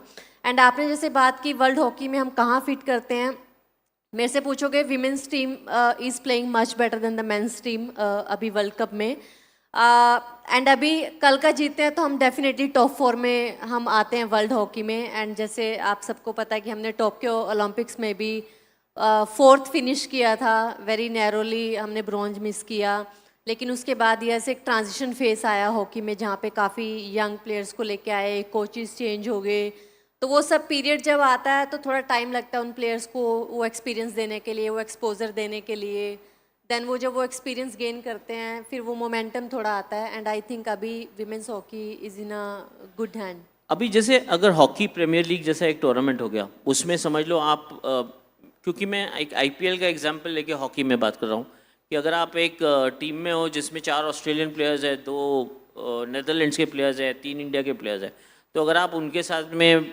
मतलब अगर रोज़ प्रिपेयर करोगे, रोज़ प्रैक्टिस करोगे, रोज़ ट्रेनिंग करोगे, उसमें कोई फ़र्क पड़ता है प्लेयर के, एथलीट के माइंड पे कोई फ़र्क पड़ता है कि नहीं यार ये लोग के हम लोग इतने पीछे हैं नहीं, मतलब ऐसे टूर्नामेंट से मेंटालिटी पे कुछ ज़्यादा फ़र्क पड़ता है कि हम भी तो बिलोंग करते ही हैं, वो नहीं कॉन्फिडेंस? बिल्कुल, जैसे हॉकी इंडिया लीग शुरू हुई है उससे डेफिनेटली फ़र्क पड़ता है, क्योंकि जब तक आप उनके साथ बैठते नहीं हो ना, टॉप प्लेयर्स के साथ बैठोगे नहीं, बात नहीं करोगे, आपको पता ही नहीं है कि उसका क्या माइंडसेट है, वो क्या उसका रूटीन है, लेकिन जब आप उसको रोज़ उसके साथ रहते हो ना, और वो मैच से पहले क्या कर रहा है, मैच के बाद क्या कर रहा है, वो मैच से पहले क्या सोच रहा है, क्या वो वीडियोस देख रहा है, जब एज अ यंग प्लेयर अगर आप वर्ल्ड के टॉप प्लेयर्स के साथ ऐसे रह के क्लोजली चीज़ें देखते हो ना, फर्स्ट ऑफ ऑल आपका कॉन्फिडेंस डेवलप होता है। देन जब आप इंडिया को रिप्रेजेंट करते हो उनके अगेंस्ट, आप एक अलग कॉन्फिडेंस से खेलते हो, बिकॉज आपको पता है कि हाँ अच्छा ये चीज़ें करते हैं तो हम भी ये चीज़ें कर सकते हैं, एंड ये चीज़ें नॉर्मल हैं कि हम भी कर सकते हैं, ऐसा नहीं है कि वो कुछ अलग कर रहे हैं लेकिन कंसिस्टेंटली कर रहे हैं, राइट। तो हॉकी इंडिया लीग जैसी होती हैं उसमें आप बहुत सारे प्लेयर्स देखोगे जो हमारी मेंस हॉकी की अगर बात करें, बैक टू बैक जो ओलंपिक्स में मेडल आए हैं 2020 में और 2024 में, वो सारे प्लेयर्स हॉकी इंडिया लीग खेल के, जो 2013-14 में हॉकी इंडिया लीग जब चल रही थी वो सारे वहाँ से आए हैं खेल के ना, क्योंकि आप उनसे भी पूछोगे ना वो यही बोलते हैं कि पहले हमें ऐसा लगता था कि यूरोपियन से कभी मैच तक बस हेलो किया, शेक हैंड किया, ठीक है, मतलब उसके बाद यूरोपियंस ही है, मतलब वो बेस्ट हैं, लेकिन लीग्स में खेल के लगा कि नहीं ये भी हमारी तरह प्लेयर्स ही हैं, लेकिन उनका एक रूटीन, वो क्या कर रहे हैं, why they are top of the world करके ना, तो वो कॉन्फिडेंस डेवलप हो गया उनका, और वो जब इंडिया की टीम से खेलते हैं वो डेफिनेटली वो कॉन्फिडेंस फिर देखने के लिए मिलता है। आई थिंक इस तरह की लीग्स बहुत हेल्प करती हैं, और अभी वीमेंस में भी आप देखोगे हमारी 2 seasons women's hockey India league के हुए हैं, इतने सारे यंग प्लेयर्स जो अभी वर्ल्ड कप की टीम में खेल रहे हैं, 11 प्लेयर्स जिन्होंने वर्ल्ड कप में डेब्यू किया है, तो 18 में से 11 प्लेयर जो फर्स्ट टाइम वर्ल्ड कप खेल रहे हैं, इतना आसान नहीं होता, वो सभी हॉकी इंडिया लीग खेल के आए हैं। अभी आप देखोगे जिस भी टीम के साथ खेल रहे हैं तो कॉन्फिडेंस से खेल रहे हैं, बिकॉज उनको पता है कि वो भी हॉकी ही खेलते हैं, मतलब ऐसा नहीं है कि हम उनसे कम्पीट नहीं कर सकते। बिल्कुल बिल्कुल। अश्मिता, एक्सपोजर, यही तो हम बात कर रहे थे कि एक्सपोजर कितना ज़रूरी है स्पोर्ट में। आप अभी देखो लाइक आप अभी क्योंकि आप मेडल जीत के आई हो, आपके पास तो और एक अंडरस्टैंडिंग है कि क्या लगता है उस लेवल का कॉन्फिडेंस और उस लेवल का टेम्परामेंट बिल्ड करने के लिए। आप मुझसे कह रही थी कि एक्सपोजर एक यंग प्लेयर के लिए, एक यंग एथलीट के लिए कितना ज़रूरी है, आप समझाएं। जी सर, जैसे अगर हमारे जूडो में अभी हमारा नेशनल टीम नहीं बना है, अगर हमारे जूडो में एक नेशनल टीम बन जाए, जैसे सीनियर का एक नेशनल टीम, जूनियर का और सीनियर में कैडेट का, तो मुझे लगता है कि अभी जिस हिसाब से हमारे परफॉर्मेंस आ रहे हैं जूडो में, तो इससे भी बेटर आएंगे, क्योंकि जो हमारे जूडो के मतलब जो जितने भी प्लेयर्स हैं वो लोग लगभग इंटरनेशनल ट्रेनिंग, जो बाहर के प्लेयर्स हैं वो लोग लगभग इंटरनेशनल ट्रेनिंग में ज्वाइन करते रहते हैं, हर महीने में, हर मतलब 2-3 महीने में ऐसे वो लोग, उनके नेशनल टीम्स होते हैं, वो लोग इंटरनेशनल ट्रेनिंग में ज्वाइन करते हैं। तो हमारे भी अगर जूडो में ऐसा नेशनल टीम्स बने और उनको बाहर ट्रेनिंग एक्सपोजर मतलब दिया जाए, तो वो लोग भी बहुत अच्छे परफॉर्मेंस करेंगे। जैसे अब JSW जैसा और विजय भारत और स्पोर्ट्स अथॉरिटी ऑफ इंडिया जैसा एकेडमीज़ है, तो उसमें मतलब स्कीम्स है जिसमें बच्चे मतलब बहुत सारे होते, तो उनके लिए आपस में फाइटर होते, ट्रेनिंग पार्टनर होते। बट जिनके प्राइवेट एकेडमी है उनमें भी कोई बच्चे बहुत अच्छा निकलते, जो मतलब इंटरनेशनल से मेडल ले आते या नेशनल में गोल्ड जीतते। पर उनके लिए क्या होते कि सर उनके लिए पार्टनर नहीं होते, क्योंकि कई बच्चे ऐसे होते हैं कि कंपटीशन ख़त्म हो गया, अब तो मतलब इंजॉय करना है, ट्रेनिंग 1-2 दिन आते, तो अब जो डेली रेगुलर कर रहे हैं उसके लिए तो मतलब पार्टनर नहीं मिल रहा है ट्रेनिंग के लिए, फाइट के लिए। तो अगर हमारे जूडो में एक नेशनल टीम्स बना दी जाए और उसमें एक्सपोजर के लिए भेजा दी जाए, तो फिर मुझे लगता है कि हमारे मतलब देश में भी जो जूडो के प्लेयर्स हैं वो लोग बहुत अच्छा परफॉर्मेंस करेंगे और मेडल लेके आएंगे। ये नई जर्नी की शुरुआत अभी आप ही शुरू करो, मतलब आप ही से शुरू होनी चाहिए। आप और मैं दोनों चलते हैं पीटी उषा से मिलने के लिए हमेशा। जी सर। ऐसे ये जर्नी की शुरुआत आप ही खुद करो। जी सर, मुझे समझ नहीं आई sir. Saina, I'll come to you. Like, if there's one thing about today's Indian sporting ecosystem, whatever it is, whether it's at the grassroots level, coaching level, sports science, high performance, anything, there is one thing that you think needs to undergo an immediate and an urgent change, something that needs to get better. Where would you point it? I think we are going in the right direction, and I guess the things we are missing at is the sponsorships at the right point of time, and taking all the sports as profession and job is something I think still is missing. ऐसा लगता है कि 9th-10th के बाद क्या किया जाए, most of the players ask me as well, दीदी performance नहीं आ रहा है, और अगर हम top 25 में नहीं हैं और top 50 में हैं, तो then साल का खर्चा भी 60-70 लाख से कम नहीं होगा if you want to take your coaches, physios, everyone. So somehow I think from a very young age sponsorships corporate sectors को आना चाहिए, या आई थिंक गवर्नमेंट कैसे ऐसे स्कीम और बना सकती हैं जो 9-10 साल के बच्चे हैं उनको, maybe initially you can start with 40-50,000 getting your racket, shoes, shuttle barrels, playing some state level tournaments, then धीरे धीरे if they perform well maybe national level पे सम परफॉर्मेंसेस का उनको बोनस मिल सकता है, देन इंटरनेशनल लेवल पे और लेकिन प्रेशर तो हमेशा बिल्डअप रहना ही चाहिए प्लेयर पे, तो अगर परफॉर्मेंस नहीं आ रही है देन कट इट ऑफ, निकालना है तो निकाल भी दीजिए, लेकिन somewhere they need to have that security कि येस इसमें मेरा फ्यूचर है and I can look forward to badminton as my job, वो कहीं अभी भी बहुत मिसिंग है। Rani, to kind of to bring this to an end, एक 14 या 15 साल की लड़की अगर है आज जो कोई एक स्पोर्ट परस्यू कर रही है, आपके पास एक्सपीरियंस है आज, आप उस 14 साल की या 15 साल की बच्ची को आप क्या बताना चाहोगे? What is that most important thing अगर आप स्पोर्ट परस्यू कर रही हो? क्योंकि उसके मन में 1000 सवाल होते होंगे कि लाइक वो सोचती हो कि करियर ज़रूरी है, पढ़ाई ज़रूरी है, लेकिन स्पोर्ट भी ज़रूरी है, घर वालों की बात मानना भी ज़रूरी है। आप क्या सलाह दोगे कि इम्पोर्टेंट क्या होता है? मेरे से अगर पूछोगे कि 14 साल का एक बच्चा स्पोर्ट्स में अगर खेल रहा है या खेलना चाह रहा है, first of all stay away from the social media, loads of distraction, honestly जो आपको डिसाइड ही नहीं करने दे रहा कि आपको करना क्या है। आप आज हॉकी प्लेयर बनना चाहते हो, कल सोशल मीडिया पे किसी को कुछ और करते हुए देख लिया तो कल हम कुछ और बनना चाहते हैं, परसों हमने कोई IAS IPS देख लिया तो फिर परसों हम वो बनना चाहते हैं। सो आई थिंक हम डिसाइड ही नहीं कर पा रहे सोशल मीडिया की वजह से ना कि हमें करना क्या एक्चुअल में ना। हालांकि हमें पता भी होता है कि एक चीज़ में हम बहुत अच्छे हैं, अगर हम इसमें ही काम करेंगे ना तो हम अच्छे हो सकते हैं, बट नहीं, क्योंकि हमें दूसरों की लाइफ अच्छी लग रही है तो हमें दूसरे की लाइफ देख के कुछ बनना है करके ना। फर्स्ट इज सोशल मीडिया, कि आप जितना आप उससे दूर रहोगे तो आप एक गोल डिसाइड कर सकते हो, आपको पता है आपको क्या करना है, उस गोल को अचीव करने के लिए क्या करना पड़ेगा। Secondly, do your fundamentals right. जो बेसिक फंडामेंटल्स लाइफ के होते हैं ना, sleep on time, wake up on time, eat healthy, आपका रात को गोल डिसाइड होना चाहिए, कल सुबह मेरा क्या रूटीन है, एक रूटीन सेट होना चाहिए आपका ना, कि मुझे ये रूटीन इस पे फोकस करना है। बिलीव मी, हमारे साथ मतलब ओलंपिक मेडलिस्ट बैठे हैं, मुझे नहीं पता 20 साल 25 साल उन्होंने सेम रूटीन फॉलो किया होगा। आई एम राइट साइना, कि उसी टाइम पे सोना है, उसी टाइम पे उठना है, उसी टाइम पे खाना है, क्या खाना है एवरी डे। इट्स नॉट आज मेरा ये खाने का मूड नहीं है, कुछ और खाना है। नो, अगर आप वो जिस भी फील्ड में, अगर वो स्टडी भी कर रहा है बच्चा 14 साल का, तो उसको पता होना चाहिए कि मुझे अगर 2 घंटे इतने से इतने पढ़ना है तो मेरा फुली फोकस्ड उस पर होना चाहिए, ना कि 5 मिनट पढ़ के चलो 5 मिनट इंस्टा स्क्रॉल कर लेते हैं कि क्या चल रहा है करके ना। तो आई थिंक अगर हम ये 2 चीज़ें सही कर लेना तो बहुत सारी चीज़ें जो हैं इससे लिंक्ड हैं वो सही हो जाएंगी।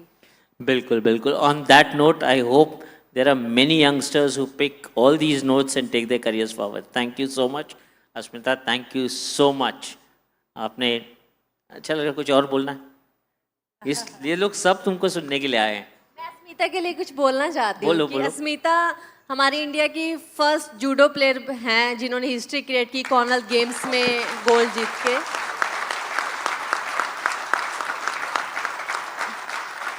एंड आई फील ना कि फर्स्ट ऑलवेज वेरी स्पेशल होता है, जिसने भी फर्स्ट कुछ किया होता है, एंड आई थिंक वो बहुत लोगों के रास्ते खोल देता है। एक कई बार कईयों के पास बहुत टैलेंट होता है बट उनके पास वो बिलीफ नहीं होता कि ये कर सकते हैं कि नहीं, तो जब कोई कर लेता है तो उसको भी लगता है मैं भी कर सकता हूँ। तो आई थिंक इसने ये करके बहुत सारी लड़कियों के रास्ते जूडो में खोले होंगे कि हम भी कॉमनवेल्थ गेम्स में, ओलंपिक्स में मेडल जीत सकते हैं।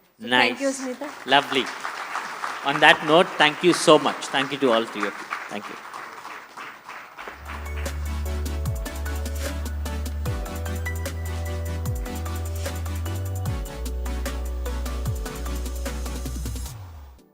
The medal is the part the world sees. The making of a champion is everything that happens before and after it. Saina, Rani, and Ashmita, thank you for joining us. Srinivas, thank you for leading the conversation. Ladies and gentlemen, a warm round of applause for our panelists. And I think, Suresh, that was just the perfect panel to draw curtains on this very special edition of the Economic Times World Leaders Forum 2026. We'd like to thank the partners who have made the Economic Times World Leaders Forum 2026 possible. Our presenting partners, Spec Finance, powered by Visa, co-powered by Suzlon and Casa Grande. A big thank you to our category partners, Google and RRP Defence Limited, our knowledge partner, PwC, our state partners, the Government of Madhya Pradesh, Government of Bihar, Government of Maharashtra, Government of Chhattisgarh, Government of Uttarakhand, and our tourism partner, Delhi Tourism. And finally, our associate partners, IOB, Chennai Port Authority, GMDC, Škoda, Anand Technologies, Rasna Foundation, and Truecaller. Ladies and gentlemen, on behalf of the Economic Times, a big thank you to each one of you for being the part of this very special edition of the Economic Times World Leaders Forum 2026. Have a wonderful night and hope to see you again next year. Thank you.